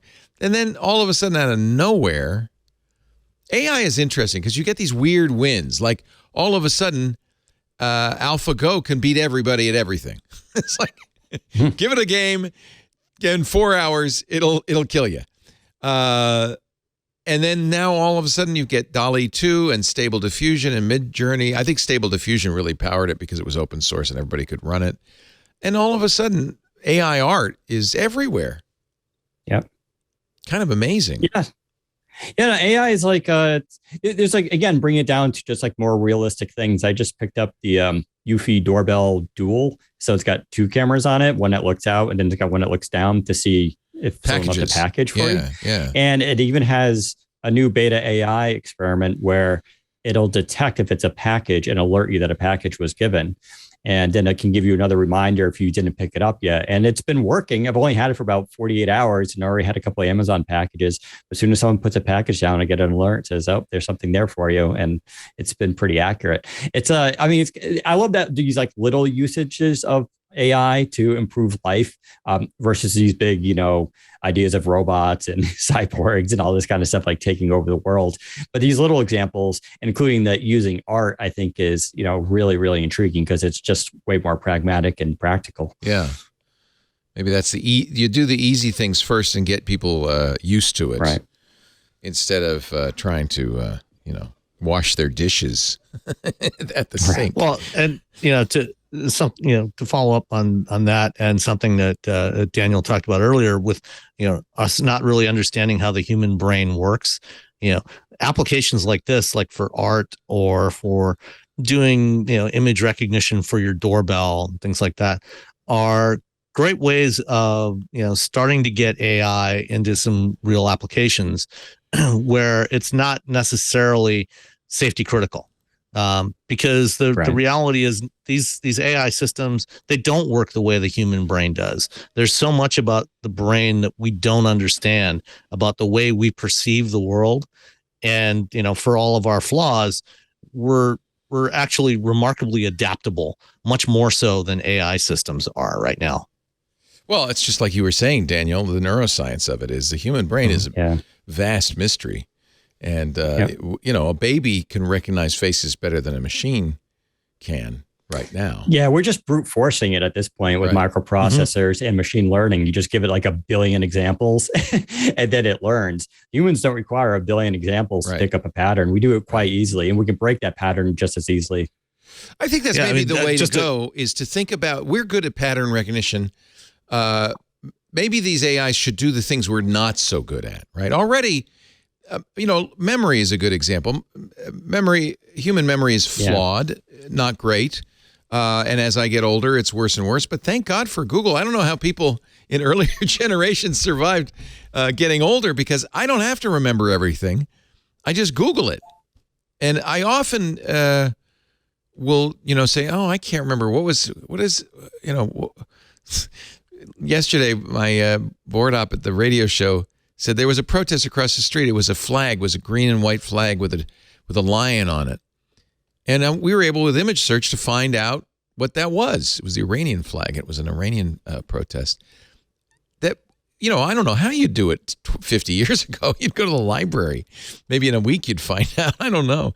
Here's an example of AI, I guess, doing voice impersonations. This is a new podcast from podcast.ai. The first episode, they had Bro Jogan, the famous podcaster, interviewing a guy. They wouldn't say who it was. Well, here, let me play a little bit, because the voices are pretty good. He came on the show. How's it going? Good to see you, buddy. It's been a long time since I've been on the show. I've missed this. It's always fun. How's it going? Come on, tell me about jobs. The laughter is not working. It's always good to see you, buddy. I'm so happy you came on, man. Yeah, it's great to be on the show. Now, I don't listen to Joe Rogan, but I think this is actually pretty close to a real Joe Rogan. It washes over you and tells you that everything is connected. You're not here by accident. You were put here for a purpose. And if you can figure out what that is, clearly the AI was trained on actual Steve Jobs quotes. It's pretty intense. I mean, it's not a light and then thing. the voice as well. It doesn't make you feel bad. So some of these, it just reveals you for who and what you are. Sentences are actual. Take LSD a second time. Yeah, the Joe Rogan stuff is way better, just because he's so prolific. There's a lot more of his voice. It was this Let me play. So it can train easier. Developed a new programming language and operating system, and then he became even more famous for making 3 applications for that computer. Sounds just like word Rogan. Processor, a spreadsheet, and an image editor. That just showed me that this dude was brilliant. had amazing taste. They even have the and microphone I would just hope pops. that I could be even like 1/10 of the genius that my friend today What it is. lacks is the intonation and any kind of emotion. That's still the area that it still needs to work on. Yeah, and the content is a little lacking as well, I might add. But I do have to say, one of the applications of this exact same tech, I'm not going to get into Twitch drama with Twitch streamers, but there is a very high profile Twitch streamer who uses this technology to on one of his enemies in this, and then has the enemy voicing terrible things that the chat is saying live on the show. It's almost like we invented technology. Scary. And then we find out what the worst ways to use it, the worst human beings alive. Yeah, I just want to say with DALL-E, going back to that, look, this is a great technology. I'm really happy Microsoft is doing this. I love that it's an artistic tool for people to have the ideas that they have brought to life. But I also think you've got to ask yourself, where are these images coming from? What are the image libraries? What artists are they basing this work off of to generate this art that basically takes their style and emulate it? Right. And I'm not going to get into it, but I think there are some really ethically questionable decisions they made in how they got these large data sets and people being compensated for it. So, well, we've certainly talked about it. Mentioned a couple of weeks ago, Getty, the stock photo company, won't allow you to use art generated by these AI or won't sell it because, and they pointed out, they've scraped our entire database so that Getty's watermark shows up, just randomly when you use some of these. I think it's Stable Diffusion that did it. There's clearly copyright problems. Greg Rukowski, who's the great illustrator, is very mad because he's the most commonly used term in Stable Diffusion is, draw a penguin standing on its head in the style of Greg Rukowski. And, on the one hand, I think a lot of people now know who Greg Rukowski is that didn't. But on the other hand, it's his style that's kind of being, wholesale lifted. And I guess the AI scraped, his entire online database. I think about in the game industry, I cannot tell you how many times I've gotten this back when I was running a game studio, how many times I got this resume. It was like, hey, Brianna, I am just out of school. I am an expert in Illustrator. I need a job doing concept art. Do you have anything at all? And these people are fighting the tooth and nail with these illustration degrees to just get their foot in the door, and there's nothing for them, right? Yeah. Like the people that do that work at Blizzard have been there for a decade, and for a small indie studio, we'll throw out $1,000 contract here and there, but it's not something a lot of people are going to be able to live on. Do you use AI generated stuff? I think you could use AI for a lot of this stuff now. Yeah. There's a game that came out this week called Scorn, right? It's based on H.R. Giger's art style. So you could type all those things into DALL-E and say, give me a shredding machine in the style of H.R. Giger, right? And it could create something like that.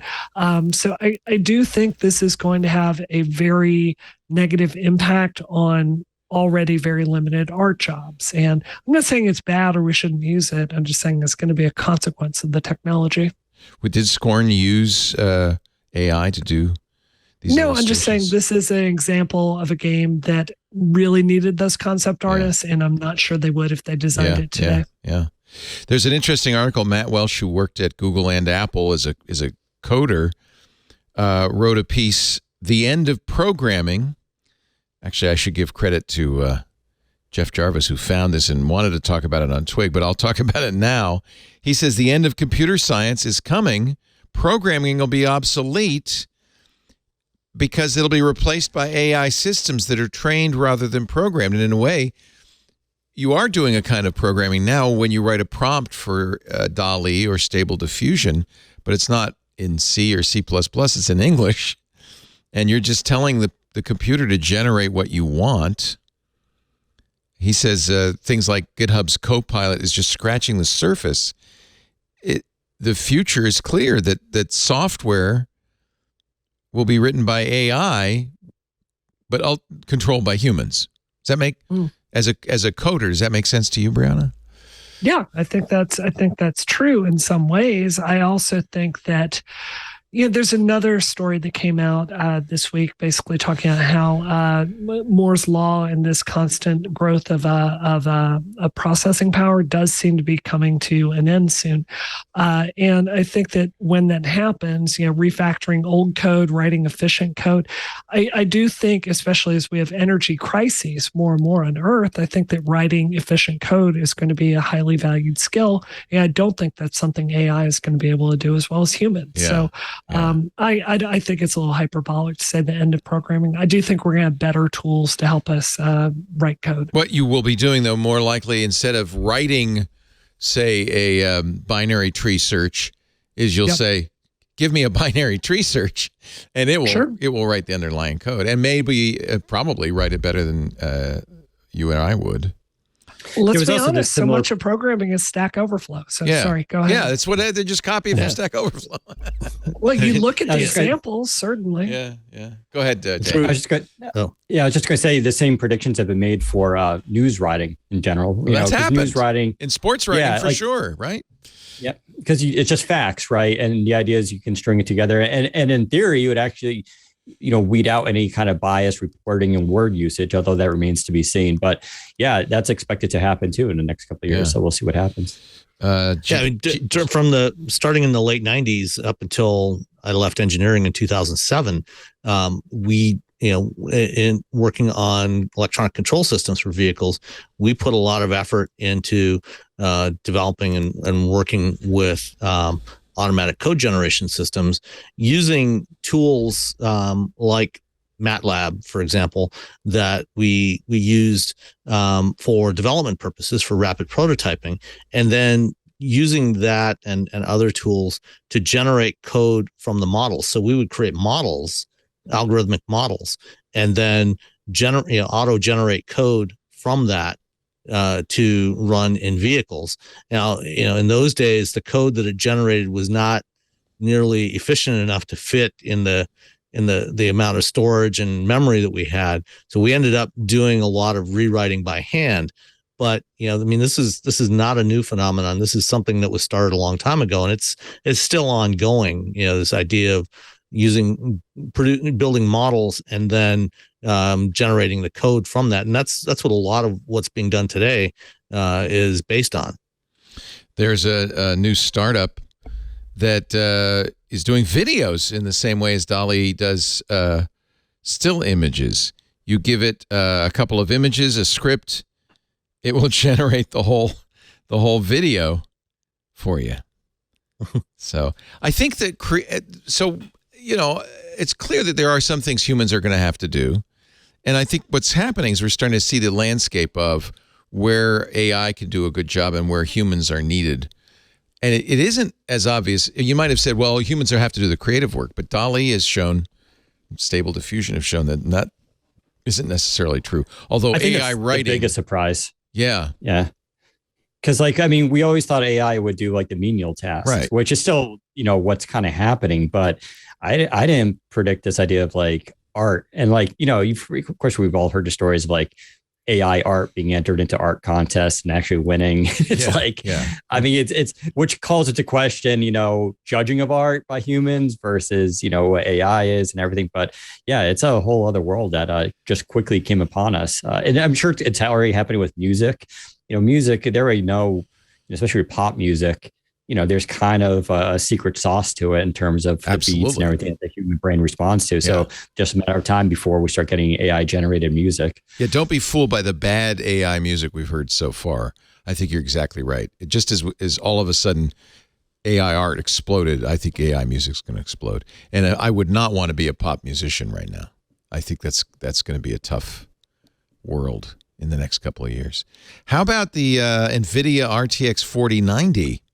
Woo. Huh? How about that? A $1,600 video card.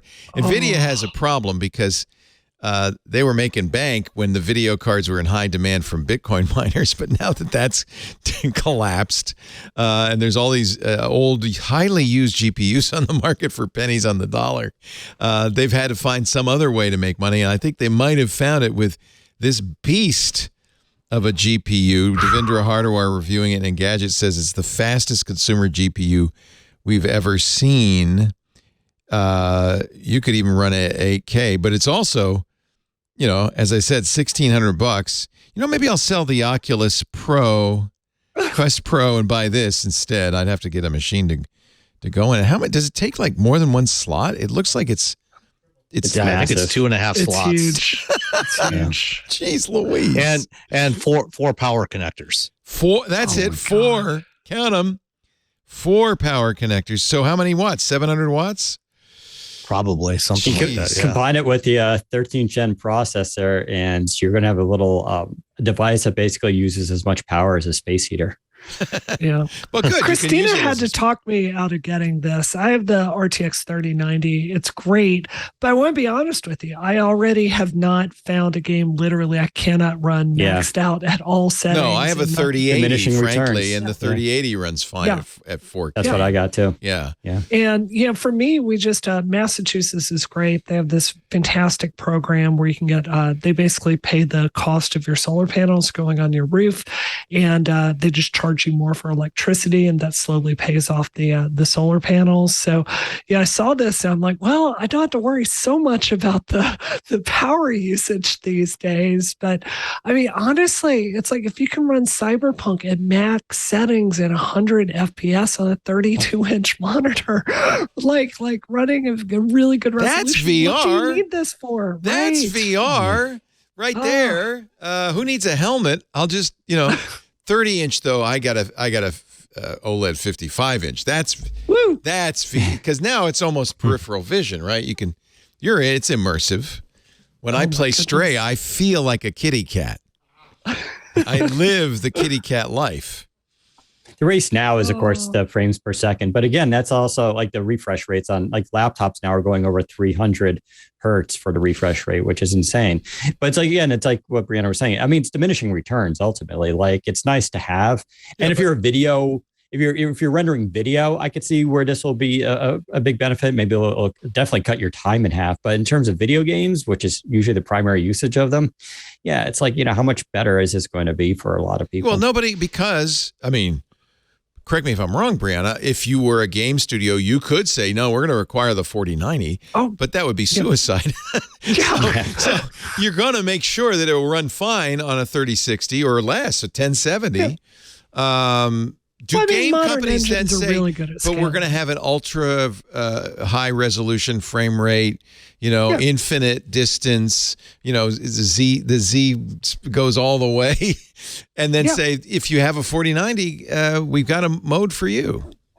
That's exactly it. Modern engines are really good at scaling. We're seeing the implementation of DLSS looks amazing. I do just have to, I hate to be the killjoy on this show, but there's a story that came out today. Kill my joy, Brianna. One of Russia's Vladimir Putin's final his Hail Marys to win the war against Ukraine, being to sabotage his own pipeline and spike basically destroy the energy supply throughout all of Europe, leaving people literally choosing between heating their homes and eating. Right? But with the 4090, you don't have to choose because it will heat your home and play a game. I guess that's fair. I'm just saying, at some point here, a card that takes 4 connectors for you, there's an environmental question I think is worth asking ourselves. That's all I'm saying. This has a TDP of, I think they said 450 watts, but they recommend that you have a 850 watt PSU, right?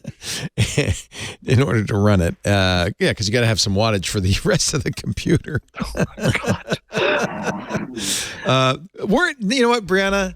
Welcome to the modern world, where 1% has everything they want, including, giant screens and 4090 cards. And the rest of us are walking barefoot through desiccated onion fields.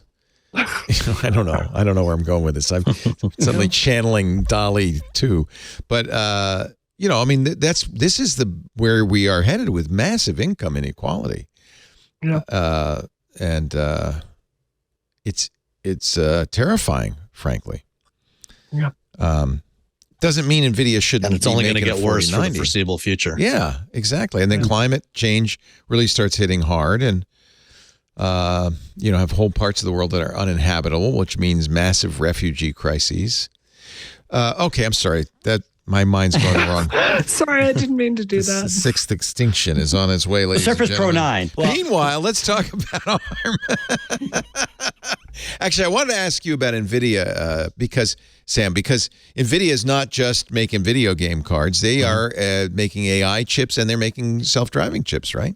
They're very much. Yeah, they are. In fact, a couple of weeks ago when they had their fall GTC, they announced a new chip that's scheduled for 2025 production. It's called Thor. It's an SoC with 2,000 teraops integer performance and 2,000 teraflops floating point performance, which is designed, to be able to have this one chip power the entire car, at least in terms of computing performance. It's still.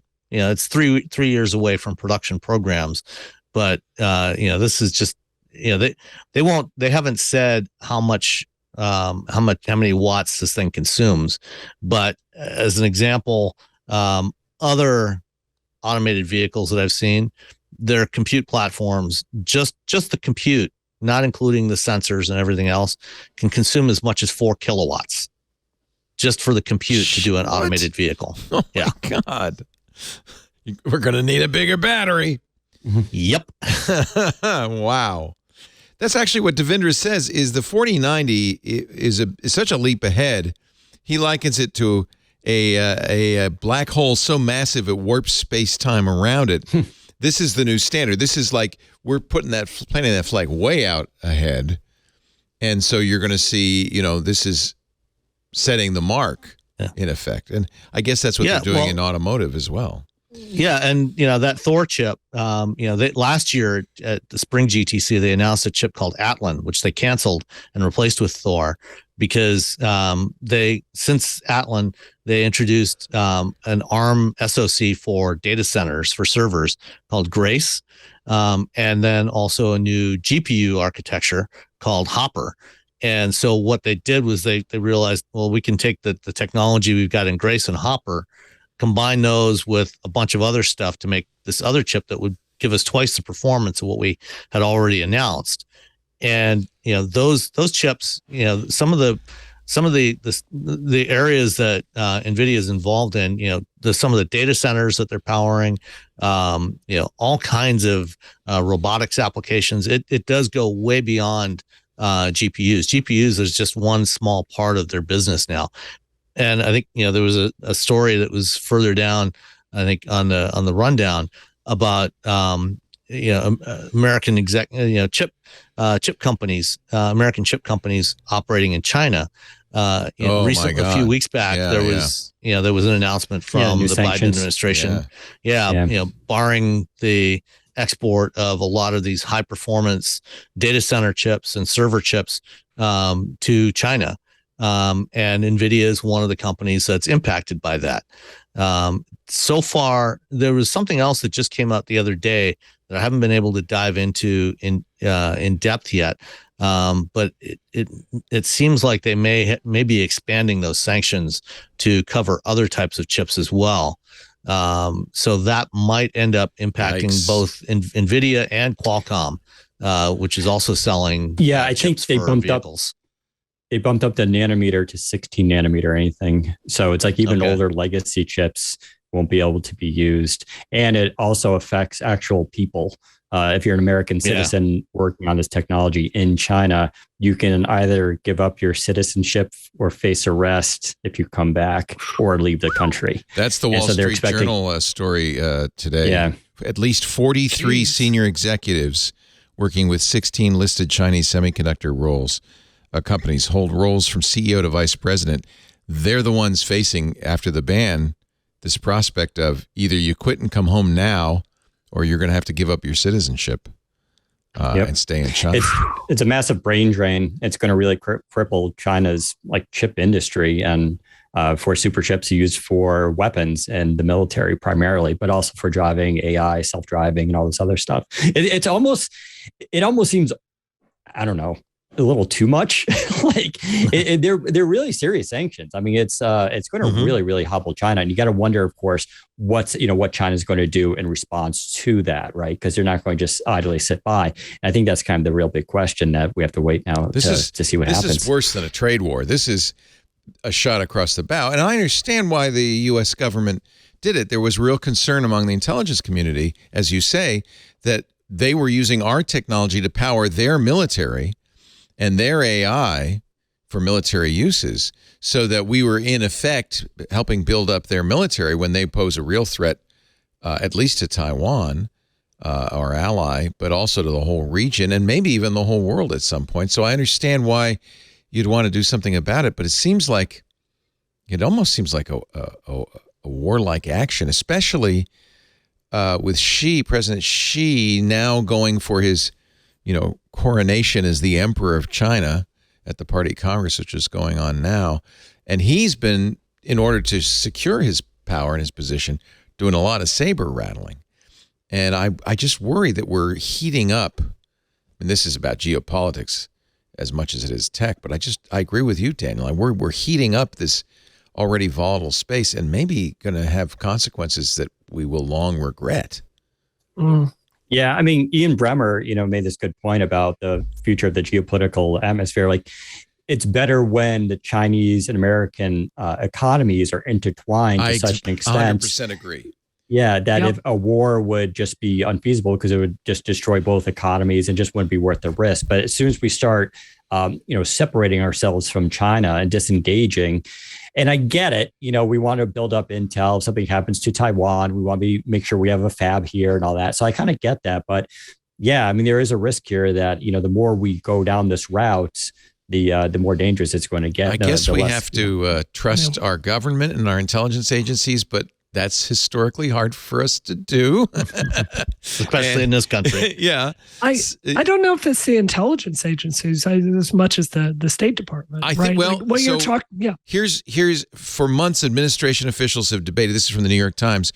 What they could do to hobble China's progress. China, according to the Times, was using supercomputing and artificial intelligence to develop stealth and hypersonic weapons systems, and maybe even worse, to crack our encryption. And this is according to intelligence reports. So you're giving another country the power to become a real enemy, but then at the same time, I agree with Bremer. It's better to be allies, even if you're frenemies, because it preserves the peace. This is not the kind of move that preserves the peace. Yes, you're taking away an important weapon, but I also think that the Chinese, given a little time, they're not dumb. They have smart people in high technology and great universities. I don't know why they couldn't duplicate our efforts. So I don't know what you're achieving. It's at best a short-term solution. It's a short-term solution. Mm-hmm. What I wanted to say was, I think there's a longer-term view to have here. If you look at the Marshall Plan following World War II, I really feel like a lot of people on my own side really underestimate this. Like, we've had the longest, historical period of peace and prosperity in worldwide history because of interdependence. Because of interdependency, because of the Bretton Woods, because of these alliances to create this basically economic dependency between nations. This has been good. And, on one hand, when I see the United States doing things like shoring up domestic chip production, I 100% support that in many ways. I do think we need redundancies here, even though it doesn't make sense in some ways because we don't have the tools you actually need to build those chips. But that's a whole nother discussion. At the same time, this really strikes me as being similar to the discussion we had in the 80s when, the fear was Russia was going to copy American chips on this and that, and they were going to use it in nuclear missiles. So, I think that I don't think that the answer is for us to withdraw from the world and to withdraw our industry from the world. I think we need to be doubling down and doing our own development in this area. That's my take on it, at least. It's, I agree. that we don't want to completely withdraw. I mean, a big part of the strategy for the last 50, 60, 70 years has been the idea that, if everybody is engaged, in trade across borders, we become dependent on each other and we are less likely to go to war. I mean, that was the whole theory behind the European Union. On the other hand, one of the downsides of the way it's been implemented over the last several decades is that we ended up with way too much consolidation with too few companies producing stuff in too few places. And we got too dependent, and we ended up with supply chains that became very brittle, which has led to the situation we've had over the last couple of years, where if you have any kind of disruption, whether it's a pandemic, natural disaster, geopolitical issues, you end up disrupting so many things in economies globally. And so what we're actually starting to see now over the last year or so is a lot of companies backing away from the consolidation approach we've had to becoming more diversified in their supply chains, getting things from more companies in more locations, so that we're not totally dependent on any one location, which is actually, I think, in the long term going to be a better thing, because you don't necessarily want to be totally I mean, ideally, it's good to be self-sufficient, but you want to have some trade, cross-border trade, to get some dependency, but you don't want to be totally dependent on any one location. Yes, and that's Apple's moving very quickly to do that. It's estimated in the next few years that at least half of iPhone production could be done in Vietnam, India, Brazil, other countries, not China. That seems a reasonable long-term goal. Here's an interesting use of AI. There's a charity called Give Directly, givedirectly.org. The idea is it's an NGO, but instead of, kind of wrapping your gift into a bunch of administrative costs and complex charities, you just give directly. They're funded, by the way, by Google, google.org, their charitable arm, as well as USAID and other companies. One of the things they're doing now to help in the survivors of Hurricane Ian is using Google and AI to figure out where the greatest need is and then algorithmically send people money, which I think is fascinating. 3,500 residents of Collier, Charlotte, and Lee counties got a push notification on their smartphones offering them $700 cash, no questions asked, based on a Google algorithm deployed in partnership with Give Directly. They used satellite images to see where the need was greatest. What do you think? That's a good use of AI. I think it's a positive. Yeah, I can definitely see that. I can see it going wrong too. I understand. Yeah, no, I mean, if it works, and this seems like an application where machine vision systems could probably do a pretty good job, and it should be able to work pretty well. To pick out at least locations where help is needed.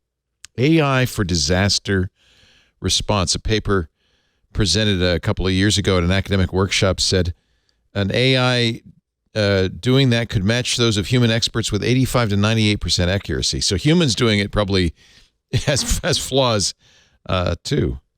So but you could probably get it, find it a lot faster with this approach. Exactly. Rather than just sending people out into the field, right? And trying to find the people that need help, you could probably do it a lot more quickly, and hopefully, distribute the funds to people. Get money into people's pockets to help them, find some place to stay, get food, whatever, to help them get through that initial period. Although, and this is, I think, an indication of life in the 21st century, of the 700 people who got push notifications, only 200 responded. It's thought that the other 500 thought they were phishing scams and just ignored the offer. Not an unreasonable response. Not unreasonable. No, I think they're right. I think they're right. No, that was real money. Sorry, it's buried in about 300 other text messages offering money from Nigerian princes and others. Brianna Wu, great to have you from the Rebellion Pack and the Rocket Podcast. That great show you do with Simone de Rochefort and our wonderful Christina Warren, who was a host at the festivities at Microsoft's Ignite this week, which is kind of cool. I'm sure proud to work with her. She's amazing. She's the greatest. And of course, Daniel Rubino from Windows Central. He's executive editor there. Did you watch all the Ignite videos yet? Some of them looked pretty interesting. I did not. I mean, I was in New York that day for the Surface stuff, but I still haven't not been able to go watch. Oh, so they had so that's interesting. You know, there's this debate about whether Apple should have an event this month. They've got, a half dozen new products to announce. And I thought Microsoft kind of punted and recorded a video, Panos Panay. I mean, obviously all of that was recorded, but then released it at a specific time, 7 a.m. Pacific, on Wednesday, and I had to get up for that. So it was, but they actually invited people to an event as well. Yes. I didn't New realize York City that. And I believe LA had an event too for media. Did they have a hands-on and stuff like that? Yeah. Yep. They had all the stuff out there, and we got to play with it. That's what Apple did last month with the iPhone. They had a recorded event, but journalists went to the campus and got to do the hands-on. I don't know why they wouldn't do that again this month, but the rumor mill seems to agree that's not going to happen. We'll talk about that in just a little bit. It's great to have you, Daniel. Also, Sam Abul Samad, my car guy. Well, he's our car guy. Wheel Bearings Podcast, a great podcast for people who are auto enthusiasts. Our show today brought to you by Noom. I love. You know about Noom? You looked like you might have done Noom. There, Brianna. I lost over 100 pounds with what? Noom, so I did. So I had a running injury a while back, and I could not run for 6 months while I was waiting for surgery. They drilled 6 holes through my tibia to basically fix it. It was dreadful, and I put on just a ton of weight. At my heaviest, I was 220 pounds. See, I don't think I've ever known you this thin. Yeah. And you transformed. How long did it take? I did. It took me about probably about 6 or 7 months. That's so fast. It was honestly not hard. It was just recording the calories of what I ate and just becoming more mindful. That's what Noom is so good about, I think. 100%. Yeah. It's not a diet. Yeah. It's education about how what you eat affects your body. Well, you look gorgeous. I mean, it's amazing, the transformation. And, you're not the only one. We have a guy in the chat room. I don't want to name names, but I think the chat room knows who it is, who went on our Geek Cruise. And I knew he was going on the cruise, and I hadn't seen him in a few months, and I couldn't find him. And I texted him. I said, "Where are you?" He said, I'm right next to you, right here. And he he'd lost 60 pounds on Noom. He was unrecognizable. I was like, "You're a new man." He says, "It's great. He's kept it off." My wife, Lisa, the same thing. She didn't look like she needed, as you know, didn't look like she needed to lose any weight, but she wanted to lose about 20 pounds. Little less. She did, I think, 18 or 19 pounds. I've lost 20 pounds on Noom. It works because it isn't a diet. There are no restrictions. There are no foods you can't eat. It's a psychology-first approach. Noom Weight allows you to build more sustainable habits. Sustainable is so important with weight loss because the worst thing for you is to lose the weight and gain it back. With Noom, you get behaviors that last. 3.6 million people have lost weight on Noom. Now, I have to tell you, our weight loss is not typical. On average, Noom users lose about 15 pounds in 16 weeks. 100 pounds not guaranteed. But I have to say 95% of customers say Noom Weight is a good long-term solution, and that's what you're looking for. It's based on scientific principles like cognitive behavioral therapy, CBT, so you understand your relationship with food. Lisa says she was a fog eater, and I am that way too. I'm an emotional eater, but she was a fog eater where she would eat and not even know she was eating.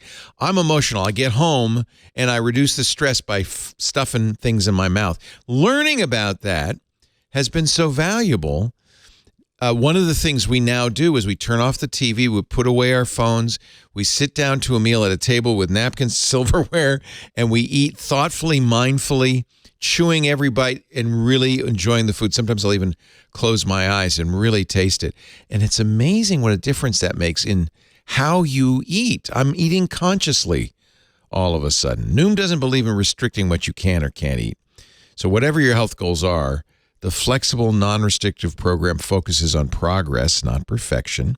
And it's not just, the lessons, which are great. You could choose how long those lessons are for you. It's also a coach, personal coaching. You choose the level of support. They have groups as well. You can participate in them or not. It's up to you. 5-minute daily check-ins, personal coaching, whatever works for you. And the thing it's important to understand, progress is not a straight line. So Noom, you get off days. In fact, as you go with Noom, you'll get bonus days. In fact, my coach would say, okay, bonus day, eat whatever you want. Don't log it. It's fine. Both Lisa and I love it. And as you hear from many of our panelists, they love it too. Noom's published more than 30 peer-reviewed scientific articles that inform users, practitioners, scientists, and the public about their methods and effectiveness. Stay focused on what's important to you with Noom Weight's psychology-based approach. Sign up for your trial today. Noom, Noom.com/twit. Noom.com/twit. Sign up for your trial at Noom.com/twit. Can't thank you enough, Noom. You've made a huge difference in our lives. Brianna, I had no idea you'd lost 100 pounds. That's amazing. 100%. And, I've been, since I lost, it's been almost a year. Like, no issue putting it back on whatsoever. Yeah. Because, the weird thing is it changes what you think tastes good. And where before I might have, grabbed something like some chips or whatever, you want to eat a yogurt, right? It really changes your mind. Reprograms. Yeah. It's kind of amazing that that's even possible. It's really great. Well, thank you, Noom, and thank you, dear listeners, for going to Noom.com/twit. Let them know you saw it here. Oh, there's so many stories, so much to talk about, so little time. How about this? CNN is backing down on its NFTs. They had a NFT market selling collectible moments tied to major news events. They've dropped it, but now this is the problem. Users are saying it's a rug pull. We've spent thousands of dollars, and we were sold an exclusive access and features and coming in the future, and now they're killing it. On Monday afternoon, CNN ended its big Web3 project by announcing we've decided that it's time to say goodbye to the Vault by CNN. I hate to tell you, NFT users, get ready. There's a lot of rugs going to be pulled, intentionally or not. I guess NBA is still doing Top Shot, but here's the thing. NFT trading volumes have collapsed 97% since the beginning of the year. Still not enough. Needs to be 99%. Yeah. Well, but here's 100%. What's happening is people buy these things. Basically, it's a speculative thing. It's not an investment in art. I mean, some people say, oh, I want to support the artist. That's fine. I wish the artist would sell a print so I could support him by buying something I could hang on my wall. But people buy these because they think they're going to be able to resell them, for a lot of money later. It's an investment, and a speculative investment at that. When the market tanks, as it has, all these people, and you knew it was going to happen, are left holding their bored apes. Just like, well, now what do I do? There's no market for it. What are bored apes worth these days? See, that's the question. You can say, what are they worth? And I can go tell you $300,000, but is anybody actually paying that? That's just a number somebody's attached to it. There are, there were reports, that a lot of these, like the bored apes and a lot of the other NFTs were, they're going through, I forget the term for it, but basically people would set up multiple accounts and they would sell it to themselves, trade it between different accounts. That's the problem. I think there's a little bit of hype. Yeah. So there were 38 bored apes sold in the last week. $3.72 million. The average price is $98,000. I think the top price was over $1 million for one bored ape. Yeah. Bored Ape Yacht Club, $1 million 15 days ago the guy with a crown. Now, what makes this one worth $1 million when this one's worth $225,000? Because he's got a pipe, not a crown? It's just a stupid drawing of a vaguely racist nature. I don't understand. I just don't. But I think the only reason you'd spend $1 million for this is because you think some nitwit's going to come along and give you $1.5 million down the road, right? I think it's because rich people, the 1% of people have so much money that they could just afford to waste it on dumb stuff like this. And it's pocket change, where the rest of us are just looking at it like they're all nuts. But that's what happens when you have literal billionaires with $20-30 billion or more. Like Ellison was going to lend Elon Musk $1 billion for Twitter. It's just like, it's insane. So I think they're just rich people have run out of things to buy.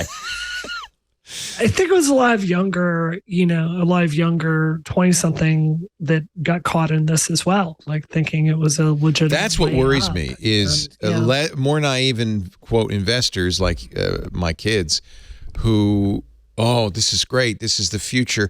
And there is this notion, I've talked about this before, that somehow you're restoring equity to the world with Web3, DeFi, cryptocurrency, NFTs, that somehow you're taking the power away from big tech. That's the promise of Web3 somehow, some magical way, except for I got to point out that the primary proponents of Web3 are the big venture capitalist Andreessen Horowitz. Yeah. Right. So, yeah, we're giving it to big tech. Not really. But I understand the motivation. When Jay-Z started a school for poor black kids to teach them about crypto, I think he was thinking this is a good thing to know because this is democratizing finance. Spike Lee put out that commercial, right? Where he had all the white presidents on the dollar. And he's like, oh, we've got our new money now. And it was like, oh, I don't know about this, Spike Lee. But what I wanted to say about this story particularly is, we've got real journalists here, not fake journalists like me. And think about all the rules that exist at CNN to make really sure that the reporters are not going to malign the reputation of the news network. Think of all the second guessing when you post on Twitter, or the editing an article again and again, or hunting down a source. And then you've got the money men at CNN. They're doing this cheap cash grab with Web3, and think about how much this damages CNN as a news organization and the trust in it. It's just so. It's a very good point. It's estimated by the Press Gazette, they made $300,000 on these NFTs. In fact, in this analysis from the News Gazette, the Press Gazette, news publishers have made nearly $12 million on NFTs since March 2021. Yeah, that really casts a lot. By the way, the number one moneymaker, Time Magazine. CNN number 3 on the list. The key to making money on this stuff is to get in early, sell them, don't hang on to them. Right. Sell them and take the money and run. Yeah. Forbes made $500,000 but donated it to charity. The Economist, $422,000, donated it to charity, as did Gannett.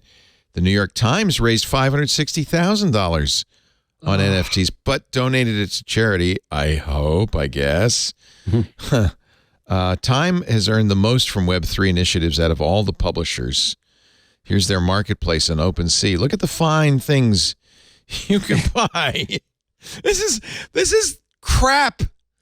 It's crap. They're selling you crap for thousands of dollars.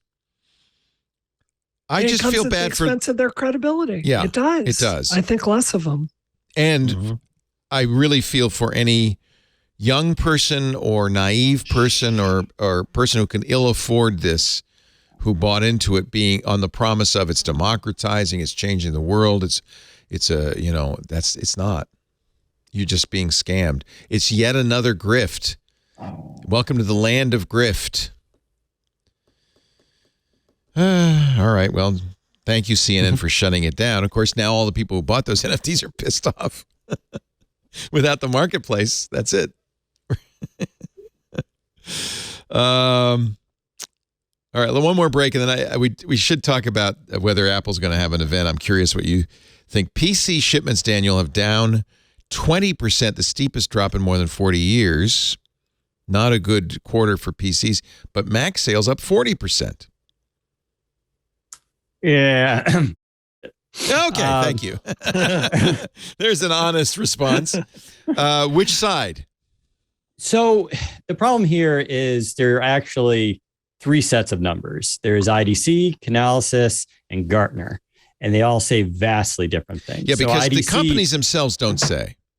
Correct. So especially Apple's particularly tough. Yeah. Yeah, because Apple does direct sales a lot of times. Right. So IDC says, Apple sold 10 million or shipped 10 million laptops, which was up from 7 million. So you get 40% growth, that's the headline. Like, oh my God. Right. You go to Gartner, they said only 5.8 million were shipped. Oh. Which was down from 6.9 million. So it was a 15.6% drop. And in between that was Canalys, who said it was 8 million, and it was a 1.7% growth. God, so they have no idea. They're making these numbers up. They have no idea. Right. And so it seems with the PC numbers are a little bit closer. I mean, I think there's definitely a trend here, which shouldn't be surprising, that in general, laptop sales have dwindled. And everyone predicted this, right? Because the pandemic was going to be a big expansion of it. But the numbers are still higher than pre-pandemic, which is the good news. And now, we're entering into, the market has changed, right? We do have remote workers, and a lot more people are relying on PCs, which means within a couple of years, they're going to probably, if things hold and we don't all return to the office in the old ways, there's going to be a cycle of companies buying new laptops and getting into that again, which benefits enterprise. In fact, I think it was, trying to think, it was Canalys who said desktop was actually up 10%. And so desktop sales apparently are doing better than laptop sales. So I think the numbers are a little bit all over the place. But when it comes to the general trends, they're probably all going to be going down a little bit. I think that's not, unheard of, especially we're entering into a possible recession. There's inflation right now. Every company I know of is pulling back either on advertising or on purchases because everybody's waiting to see what happens. But they say once the economy, when it recovers, things will probably return to a better state. But I think we shouldn't make too much of this, where macro headwinds right now aren't very good for laptop sales. We should also point out that this is a declining growth. They still sold 68 million PCs in the last 3 months. I mean, it's not, it's just that they sold 84 million before, last year. So it's still a huge number, and it's more than before the pandemic. Right.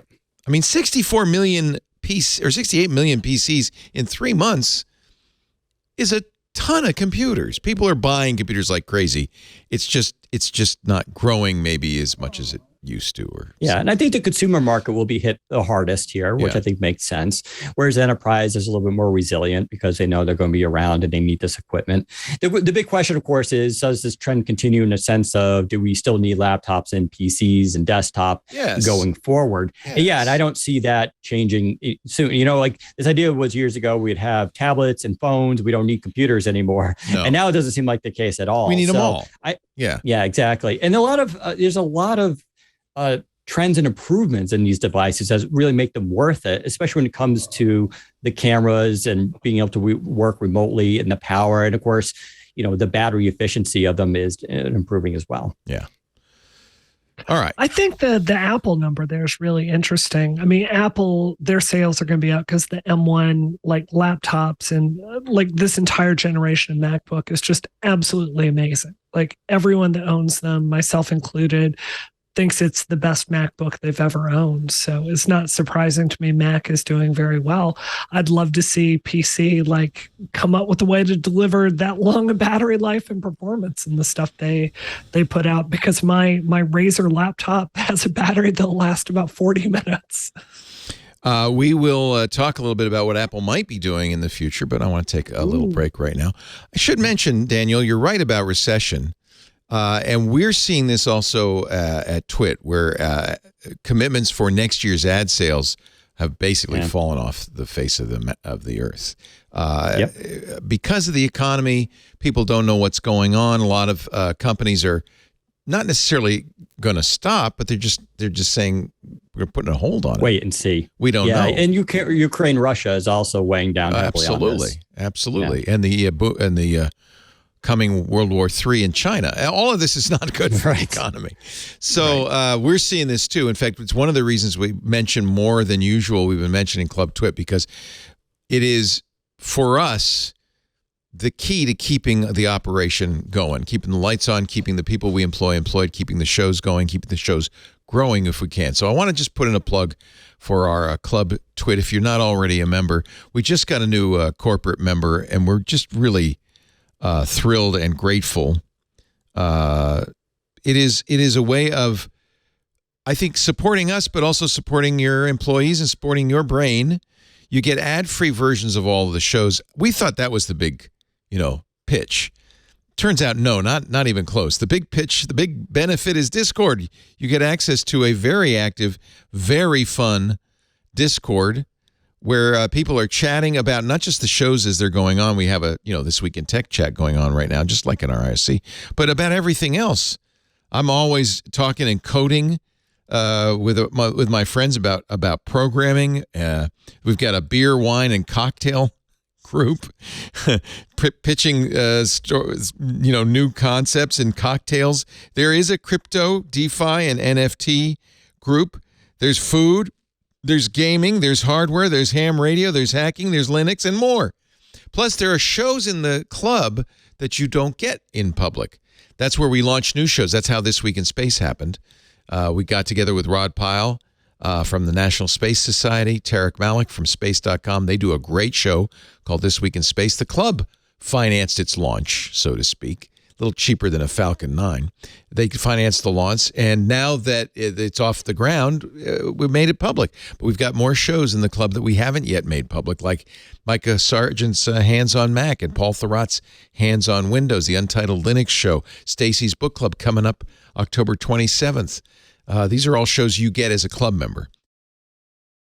I should mention you can buy individual shows ad-free, including those shows, for $2.99 a month. But why not just spend the $7, get access to the Discord, get the ad-free shows, get the special Twit Plus feed?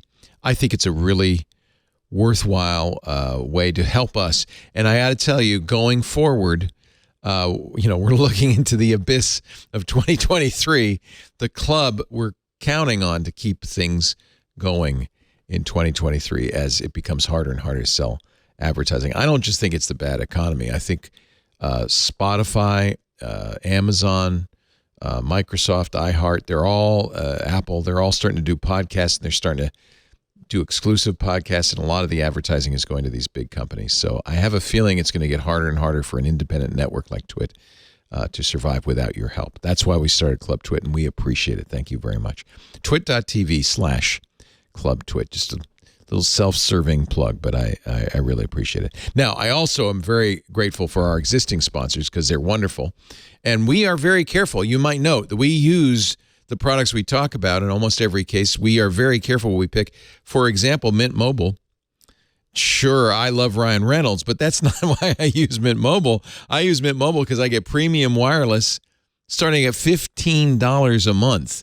Now, what do you pay for your T-Mobile bill, for instance? Wouldn't it be nice to get the same great 5G service, unlimited nationwide talk and text, high-speed data on the nation's largest 5G network for $15 a month? And now for the plot twist, there isn't one. Yeah, I know. We're all used to these secret, hidden, fees and fine print. There's not. Seriously, Mint Mobile, premium wireless, starting at $15 a month. No trapping you into a 2-year contract. No hidden fees. You open the bill and go, what the heck's this? There's no luring you in with free subscriptions or streaming services you'll forget to cancel and be charged full price for. There's none of that. This is clean. This is simple. This is the right way. For anybody who hates their phone bill, Mint Mobile offers wireless for just $15 a month. And of course, you should look at your existing bill, see how much data you need. You get 4 gigabytes a month for $15. If you need more, you can get more. They even have an unlimited plan. But It is the best rate, I guarantee you. There's no one comes close. Mint Mobile gives you the best rate whether you're buying for one or a family. By the way, all plans come with unlimited talk and text, high-speed data. Use your own phone if you want. Mint Mobile will send you a SIM for free. Or you can buy a phone from Mint Mobile. I got a great iPhone SE from them. $15 a month. Service $15 a month. That's $30 a month for a phone and service. Still a third what I pay the other guys. Switch to Mint Mobile. Get premium wireless service. Just $15 a month. No unexpected plot twist. Mintmobile.com/twit. These guys are really have now become the disruptors in this space. And I think maybe it's a little bit thanks to Ryan Reynolds. I feel like he's throwing a little bit of his Deadpool mojo into there. Mintmobile.com/twit. You'll make your wallet happy. Mintmobile.com/twit. Thank you, Mint Mobile, for your support. We had a great week this week on Twit. We've got a little mini video. Why don't you take a look? I was thinking of getting a Surface Pro 9 with the SQ3. No, do not get anything ARM-based in Windows ever. No. Previously on Twit. Windows Weekly. This is a big day. We got up early for the Surface event. Each one of these things has a problem. Okay. They all have the same problem, which is that they're the same exact design as before. Surface Studio 2 Plus. 11th gen Intel chips, not latest gen. Are you kidding? Quad core. How many cores does an H series 12th gen chipset have now? 16. This Something like that? The quad core is like what's in my Synology. Tech News Weekly. You actually had the chance to check out the Meta Quest Pro. There is potentially good usefulness here because they have things like, say, a Microsoft partnership where you can have virtual screens with Office. And Meta is just a massive company that has a lot of resources to throw at this. But HoloLens and Magic Leap have also been trying to identify specific companies that need specific things and then tailor their devices toward them. And the Quest Pro seems much more like they just crammed as much futuristic stuff that they want in their next headset into this device. And now they hope that it's good for someone. Today on This Week in Space, we visit Nancy Chabot of the Johns Hopkins Applied Physics Laboratory to talk about NASA's amazing DART mission. DART has demonstrated one way to potentially deflect an asteroid from hitting the Earth in the future if this was needed. This method is called a kinetic impactor technology, which is just a fancy way of saying crashing a spacecraft into an asteroid and giving it a small nudge. Twit, making the world safe for technology. Yeah, Rod told me that on the scale of their expectations for the DART program, they moved that asteroid right at the extreme end of the best case scenario. It was a huge success, which if anybody's worried about an asteroid hitting us, given Bruce Willis kind of retiring, I think this is the next best shot that we have, so to speak, at saving the world. It was a really interesting week this week, thanks to Microsoft and Meta. Will next week be interesting thanks to Apple? Seems to be a little bit of a debate over, I think Apple should have an event. If Microsoft could have an event for those things, which were, was interesting. It was similar to Apple's thing, where we're going to take existing designs, put more chips, better chips in it, that kind of thing. I think it's such a great opportunity to get the attention of the press, get people listening and talking about it. It's a big hour-long ad. Why wouldn't you do it? But they're apparently, according to Mark Gurman and others in the know, probably not going to have an event. They're just going to put out a press release. Yeah, I think the only reason Microsoft actually did an event was because it's its 10th anniversary of Surface. Oh, okay. And so they kind of want to have something there. And really, the Surface Pro 9 was the only real star of the show that actually had some interesting things to talk about it. Laptop 5 was, purely expected, although the bigger news there was they dropped AMD. But again, I think that might also have to do with the fact that they're not anticipating a lot of laptop sales because of the current economic environment. So maybe they just didn't want to have so much inventory with 2 chips. It just didn't make sense this time around. So I think that's probably why Microsoft actually had the event, but I can understand with Apple too, they're just going to put new processors in there. And let's be honest, that's usually how Apple does it. They do even less change than Microsoft does in its devices. Right. Well, if you've got a perfect Apple, design, you don't need to change get all it. the coverage anyway. That's if they do a press release or an event. Yeah. You okay? The police outside? Was that you, Daniel? Siren went off. What do you think, Brianna? You were just singing the praises of the M2 MacBooks. Well, I mean, look, obviously, I'm sorry, Daniel. I'm an Apple fangirl. We can still be friends. But, I almost feel like these events have lost something in the post-COVID era just because they're they're beautifully produced, right? You've got the drone cams of everything flying through the air, transitioning. It's well done. But, I mean, am I the only one thinks it feels just a little bit artificial? Well, in fact, lately I've been saying this is just an infomercial. Why are we doing this? We're just giving them all this airtime. 100%. If they don't have like a really sexy, interesting product to bring out, I don't think in 2022, like slightly revised Apple Silicon hardware is something worth holding in. It came from the days when Apple was, every time they were doing an event, they were announcing some big breakthrough. And you could do that for a while, but eventually it's just going to be incremental improvements. Maybe next year when they do their mixed reality headset, they'll for sure have a big event around that.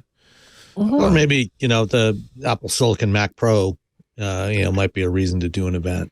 Well, that's what I thought. Maybe they do an event. So Apple's quarterly results come out the 27th. Gurman says between now and then, probably on the 24th, they'll release iPad OS 16, which has been held back, along with an announcement of new iPads. We're still waiting for the new Mac OS Ventura. We were waiting because we thought, well, they'll release it with new Macs. And they had promised a new Mac Pro this year. Thinking is they probably will announce something and then offer it for sale next year. So anyway, we'll find out. We passed the opportunity for the 18th. We would have had some news about it before now. So now we're going to look at the 24th or 25th for an Apple event. All right, it's time for the Elon Musk segment.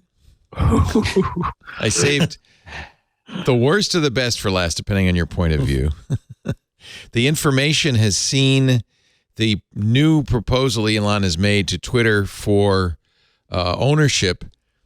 And according to these documents, Elon will have absolute control. He will have sole discretion to decide whether to pursue a sale of the company, an IPO, or some other refinancing transaction involving the business. In other words, the board, no. Nothing to say about it. There won't be any shareholders because he's buying the company from the shareholders, so there won't be any shareholders. That's how. Well, there will be some. I mean, he's got. The employees. Investors. Yeah. Investors. I don't know if the employees will even have shares, but certainly, his other partners. Yeah, people like Larry Ellison and Jason Calacanis apparently, and Saudi Arabia. The Saudi sovereign fund. There'll be a bunch of investors, but not publicly traded. Obviously, he is apparently considering an IPO. Put it back in the public market. That's one way to try to make your $44 billion back. By the way, I'm watching Twitter's stock price creep up. It's over $50 now. His offer is for $54.20. As it gets close to that number, it just means the stock market's starting to believe maybe Elon's going to close. Musk will have exclusive authority to appoint and remove members of the board. See, this should send, if you're an employee at Twitter, this should send chills up and down your spine. All minority investors have to agree to with vote all his companies, though. Is that how he does has it? Total control. He has total control at Tesla. Yeah. I mean, he owns enough of Tesla and SpaceX that, and he's got, very, particularly at Tesla, he's got a very compliant board that basically just rubber stamps whatever he wants to do. That he is effectively in total control of all of his enterprises. In years past, that would have been a good thing. When we thought of him as Tony Stark, that would have been a good thing. I never thought. I never thought of him as Tony Stark. Now that we've seen his Twitter, bizarre Twitter tweets, is he selling a perfume called Burnt Hair? Oh, God. Yeah. It's like something a child would do. $100 a bottle.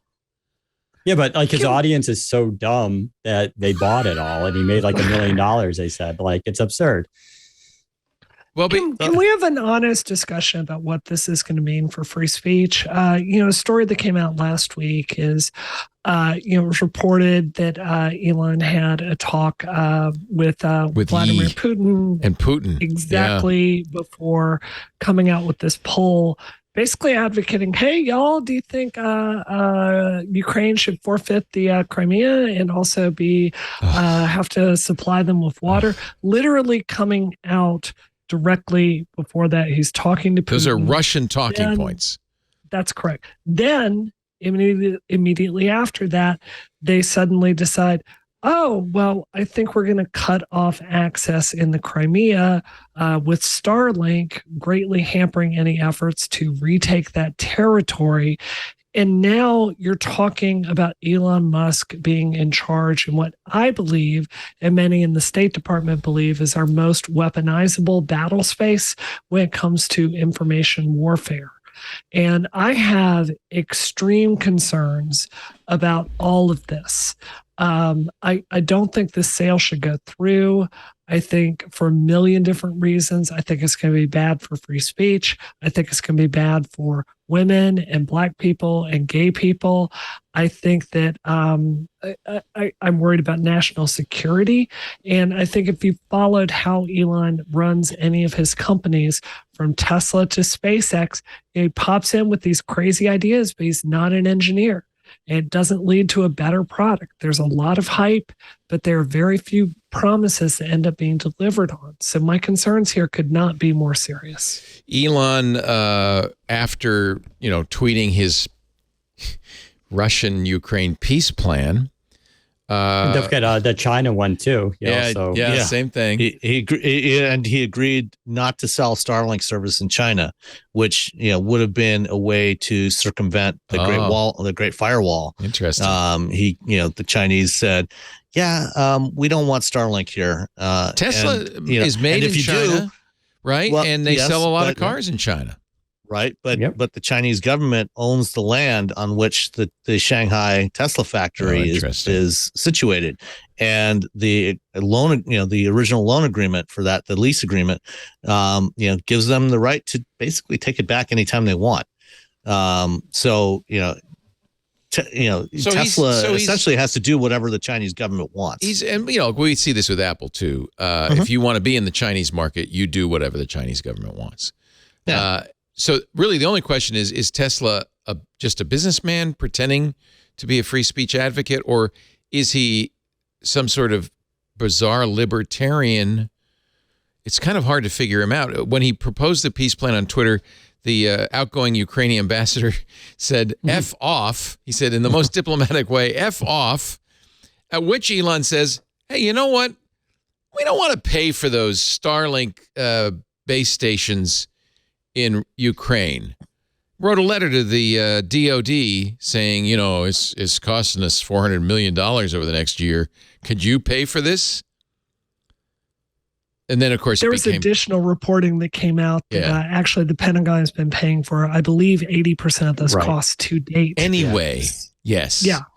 Not to mention this massive subsidies he gets for SpaceX and so forth. He says now it's the pettiness. It's just babyish. In a tweet yesterday, he said, "Okay, the hell with it. Even though Starlink is still losing money and other companies are getting billions of taxpayers' dollars, we'll just continue to fund the Ukraine government for free." But you're saying that the DOD's already paying a big chunk of that. Most of SpaceX's revenue comes from NASA and the DOD. Yeah. Right. They do some private stuff, for other companies, satellite launches, but the bulk of their revenue comes from NASA and the Department of Defense. Elon Musk and Kanye West kind of hand in hand. These billionaires should, I don't know what, go away. Billionaires should not be on Twitter.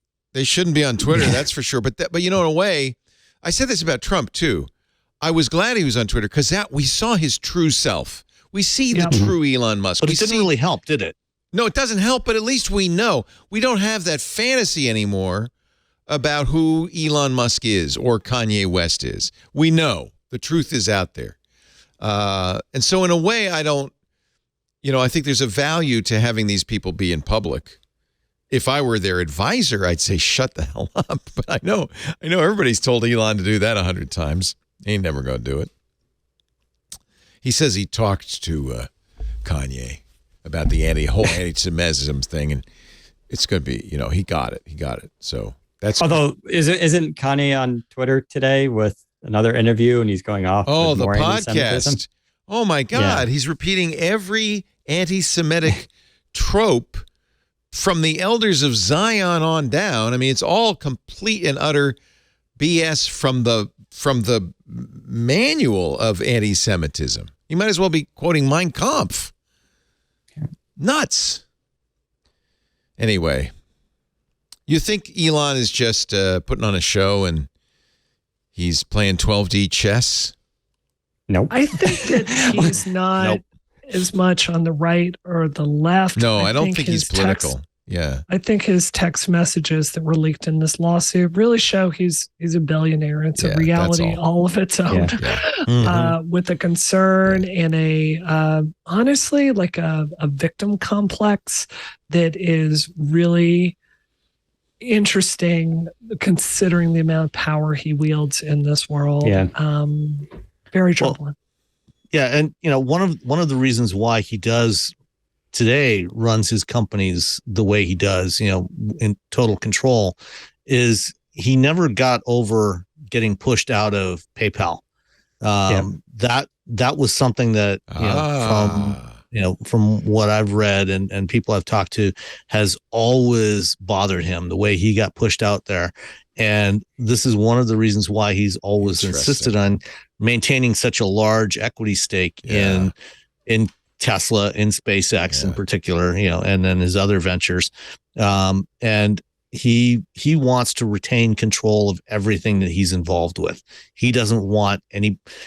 The one sort of exception is at SpaceX, where Gwynne Shotwell, the COO, runs the business day to day, but she, and that's is good. Is she an engineer or no?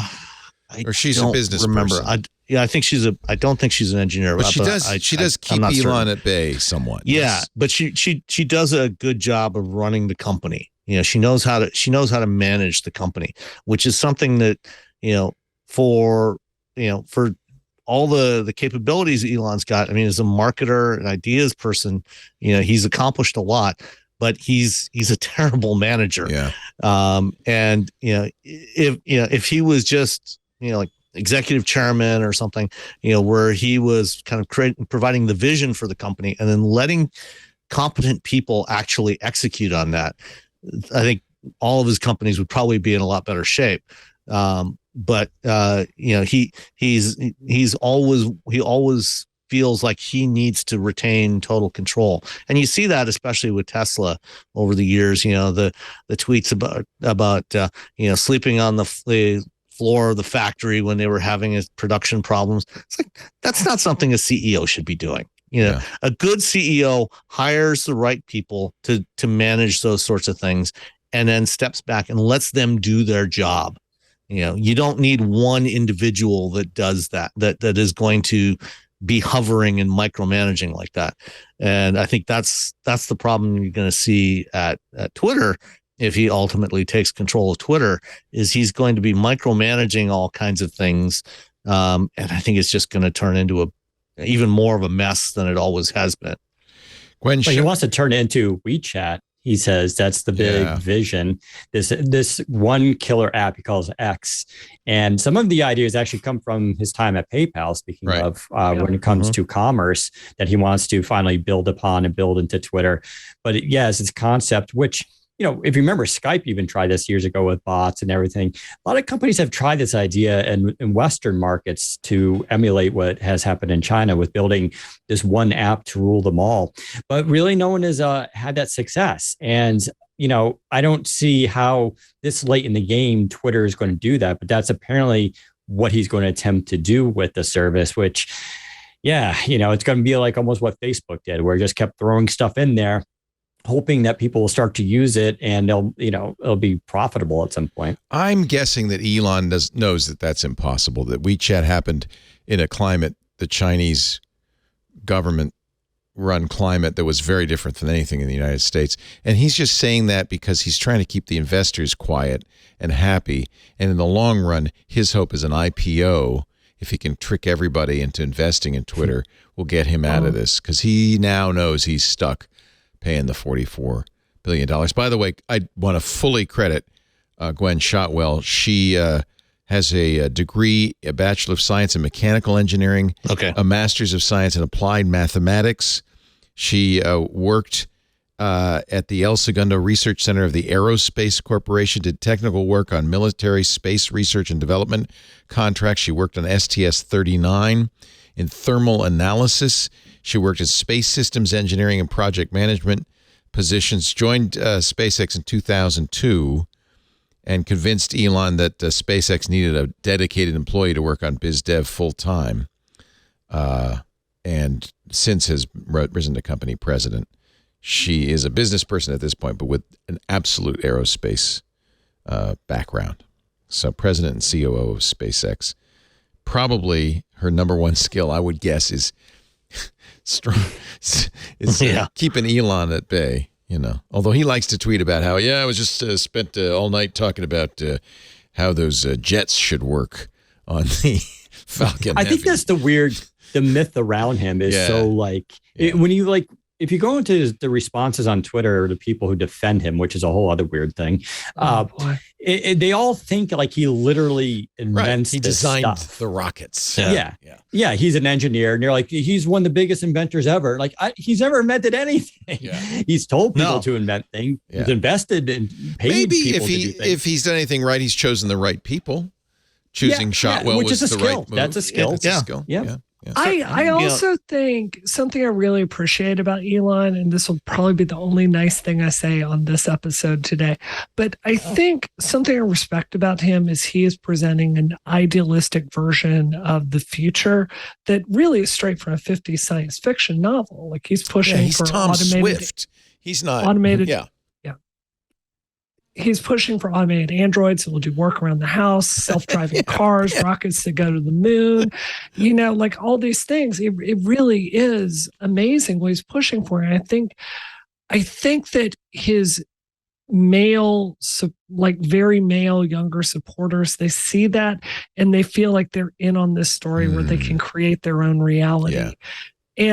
I think you have that there. And then I think you have the press over here that bought it for like the first 5 years, but now there's a lot more skepticism. So when Elon comes out and says, like he did at the AI Tesla event, like, oh, well, this robot can't stand up on its own now, but will be walking in a week. Well, maybe 5 years ago, the press would have believed him on that. Today, I don't think anyone does. And I think that's why you have these competing realities. Yeah. We've all learned a little bit of a lesson about hype masters, and maybe we are not quite as credulous as we have been in the past. I certainly am not. One last story. I don't know about you. I am looking at Netflix thinking, is this worth $14.99 a month? Netflix knows that's kind of the thought everybody's going through right now. There is nothing on Netflix that is as commanding as some of their previous efforts, like Stranger Things, The Queen's Gambit, The Crown. So they are looking at ad-supported Netflix. They've announced it'll be $6.99 a month, launching next month. Netflix Basic will be available in 12 countries. So now you have three choices. Quit Netflix, keep it at the high price, and hope something good comes on, or $6.99 a month and watching ads. Don't forget the 4K tier is even higher. It's like $29. Oh, that's right. That's right. $99. I spent a lot of money on Netflix. Yeah. We were actually getting ready to cancel Netflix, and then I switched to a different T-Mobile plan that was going to save me some money. Now that I'm old enough to get the 55, are you getting the silver plan? Oh, good. Well, it's the 55 plus max plan from T-Mobile. Can I tell you about Mint Mobile? Netflix for free. No, you don't get Netflix for free, unfortunately. Yeah. Well, I mean, the reason why I stuck with T-Mobile, because I was actually thinking about switching away, is because they offer a version of the Google One plan that still has unlimited Google Photos original resolution. So for $15 a month, I get 2 terabytes of storage plus unlimited Google Photos storage on top of that. Netflix has lost over 1 million subscribers so far this year. I wonder if you're not alone, Sam. I think a lot of people are thinking, do I really need to? Well, I mean, we've been doing, for the last several years, Netflix and Amazon Prime have basically been the only two that have stuck consistently. Amazon Prime because we use it for shipping and other stuff, right? And Netflix for obvious reasons. But all the other streaming services, I mean, we quit cable TV 6-7 years ago, and all the other streaming services, we turn them on and off every few months, depending on what we're watching. Right. So I just turned off HBO Max for a while, and we'll probably come back to it at some point. When the House of the Dragon comes back, so does. Actually, I'm after now watching both. I think the Rings of Power really won the. What do you guys think? I like the Rings of Power a little better than the House of the Dragon. I haven't seen it. I wish I could tell you. I haven't seen either. What kind of TV watchers? What kind of couch potatoes are you? Playing pinball, driving your Boxster around. Come on. Sit on the couch. Finished watching Bad Sisters on Apple TV. Oh, that's supposed to be good. Is it good? Oh, that's a good. Yellow Jackets, it's good. That's good too. Right. Oh my gosh. I really loved Rings of Power. It took a while. It started really, really slowly. But by the last episode, it all gelled. I think they've been. Does it have women in it? Because the movies don't. The star is Galadriel. Oh, okay. She's the hero. In fact, that's one of the things that's interesting about both the House of the Dragon and Rings of Power. It's about women in most. It really. Okay. Yeah. A little too much childbirth for me in the House of the Dragon, but we'll let that slide, so to speak. Brianna Wu, thank you. You rock. Yes. Co-host. Can I tell a super quick story before we jump off today? Yes. So I want to tell y'all a story about a couple of weeks ago. So I'm sitting there on my phone in the afternoon. I'm just doing my job, and my phone starts blowing up. And they're like, "Do you know Alex Jones is talking about you?" What? At the Alex Jones trial. And I'm like, What? What's going on? So I go and I turn on Court TV and I go back and I get the clip.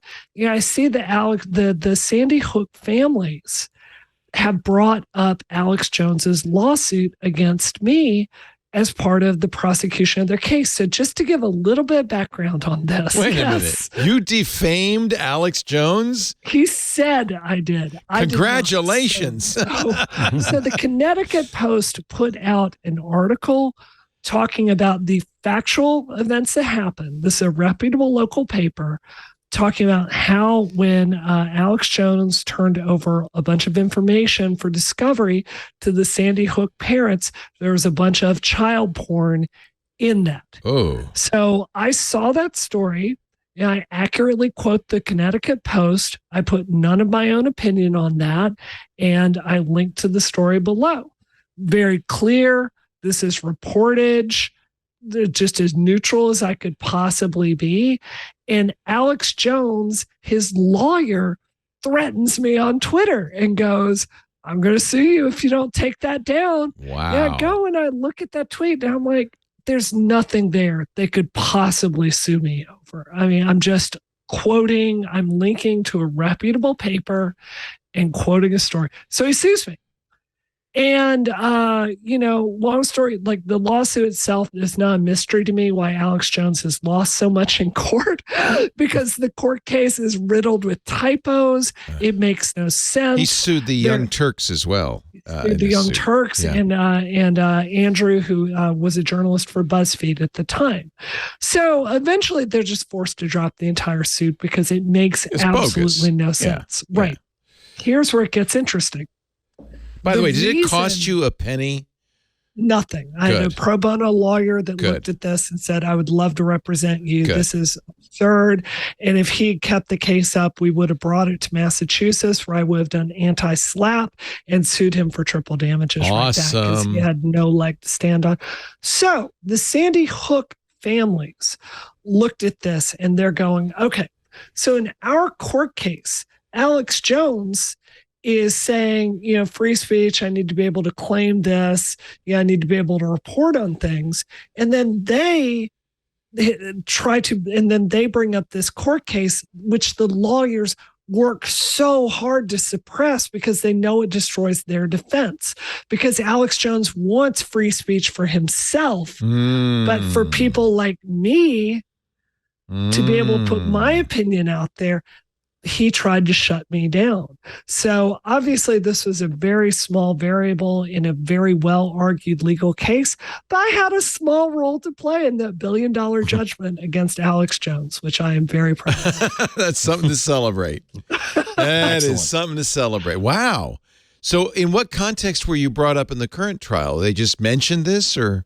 So there was a whole thing. His lawyers worked so hard to try to exclude this. It was a whole period of questioning where he brings me up and he's like, you sued Brianna Wu because of this.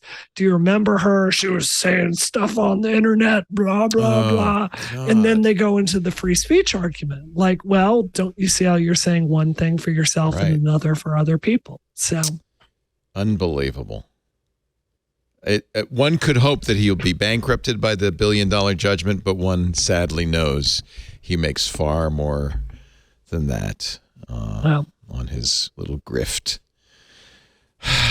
Brianna Wu, Executive Director of Rebellion Pack, rebellionpack.com. Yes, that's it. Help the Rebellion if you want to help us out. Join the Rebellion. The best place to go. Yeah. Help the Rebellion, not join the Rebellion. That URL is taken. But you don't have to get a tattoo. That's the good news on this one. No, we won't ask you to do Help that. the Rebellion. Rebellionpack.com. Progress in America starts with you. Awesome. Good job. And of course, listen to Brianna, as I started to say, with Simone de Rochefort and Christina Warren on her great podcast, Rocket, which is bigger and better than ever at Relay.fm. Just wonderful podcast. I just great show. I wish I could do a podcast half as good as that, but well, first of all, you do, but there's nothing else out there like Rocket. There's just it's so good. Yeah. So well done. Actually, Relay's got a lot of good. Mike does a good job. He's got a lot of good podcasts on that network.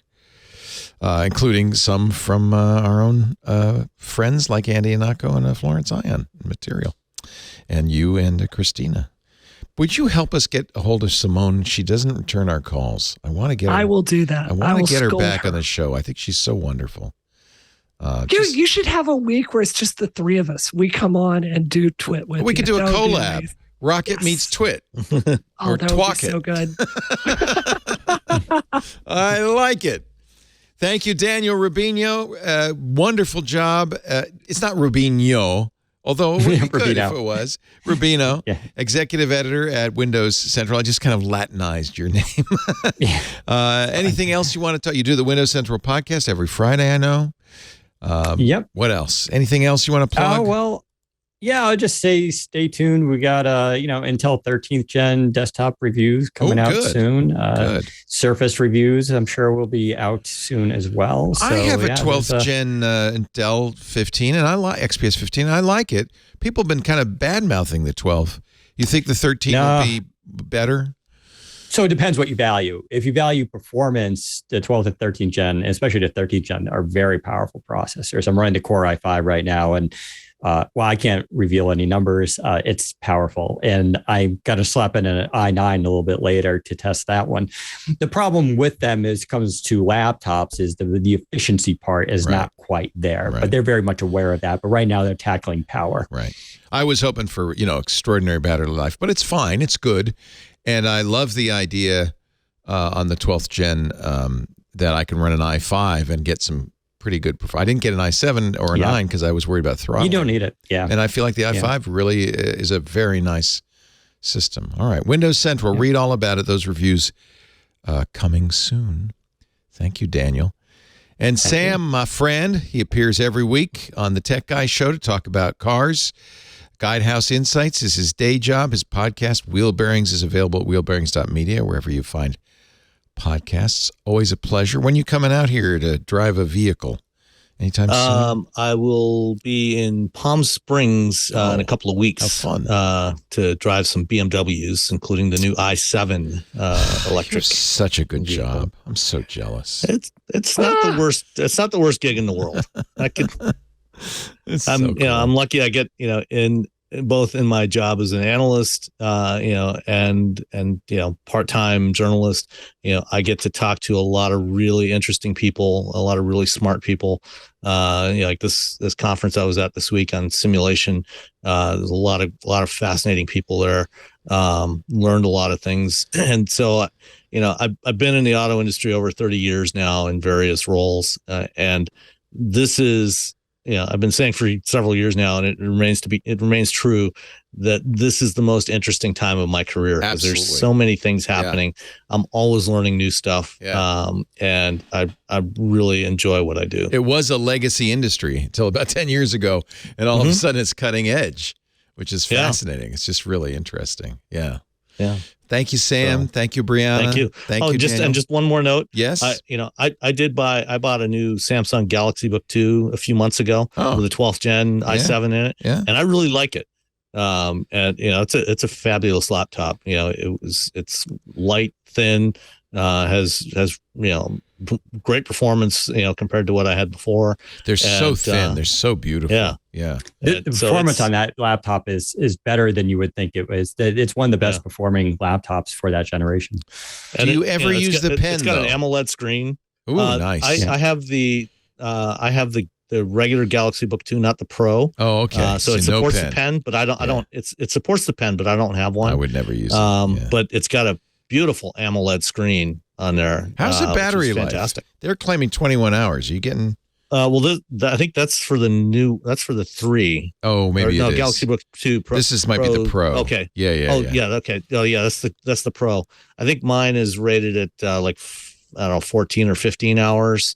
I can get I've gotten 7, 8, 9 hours depending on what I'm doing. If I'm just writing, it'll run 9 or 10 hours. I wish I'd known about this before I bought the Dell. This looks really nice.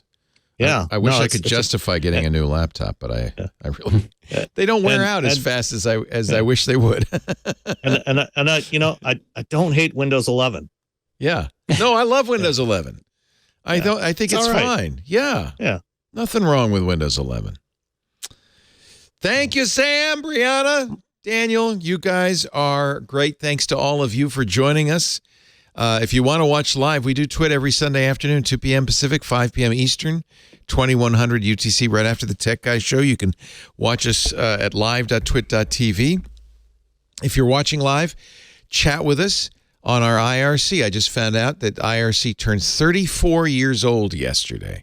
Wow. I thought it was older than that, to be honest with you, because we started using IRC just 4 years later in 1992. So we've been using IRC for 30 years of those 34 years. That's kind of amazing. Love that IRC, irc.twit.tv.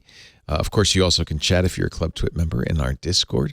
After the fact, you can get shows on demand at twit.tv. There's a YouTube channel dedicated to This Week in Tech. In fact, all of our shows have their own YouTube channel, which is nice. Great way to share little clips. If you want to do that, YouTube's really good for that. And, of course, the easiest, best way to get the show, any of our shows, I would say, is to get it through a podcast client.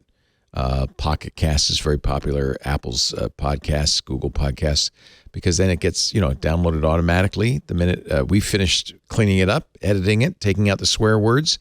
If your podcast client, as many do, allows for reviews, please leave us a 5-star review. The one disadvantage of being the longest running tech podcast in the world since 2005, almost 18 years now, is that people forget that you're around. I get an email all the time said, I thought you were dead. So tell the world, Leo's not dead. Twit lives on. Leave us a good review and maybe somebody will discover it. Thanks for joining us, everybody. We'll see you next time. Another Twit is in the can. Bye-bye. Bye. Bye. Bye-bye. Amazing.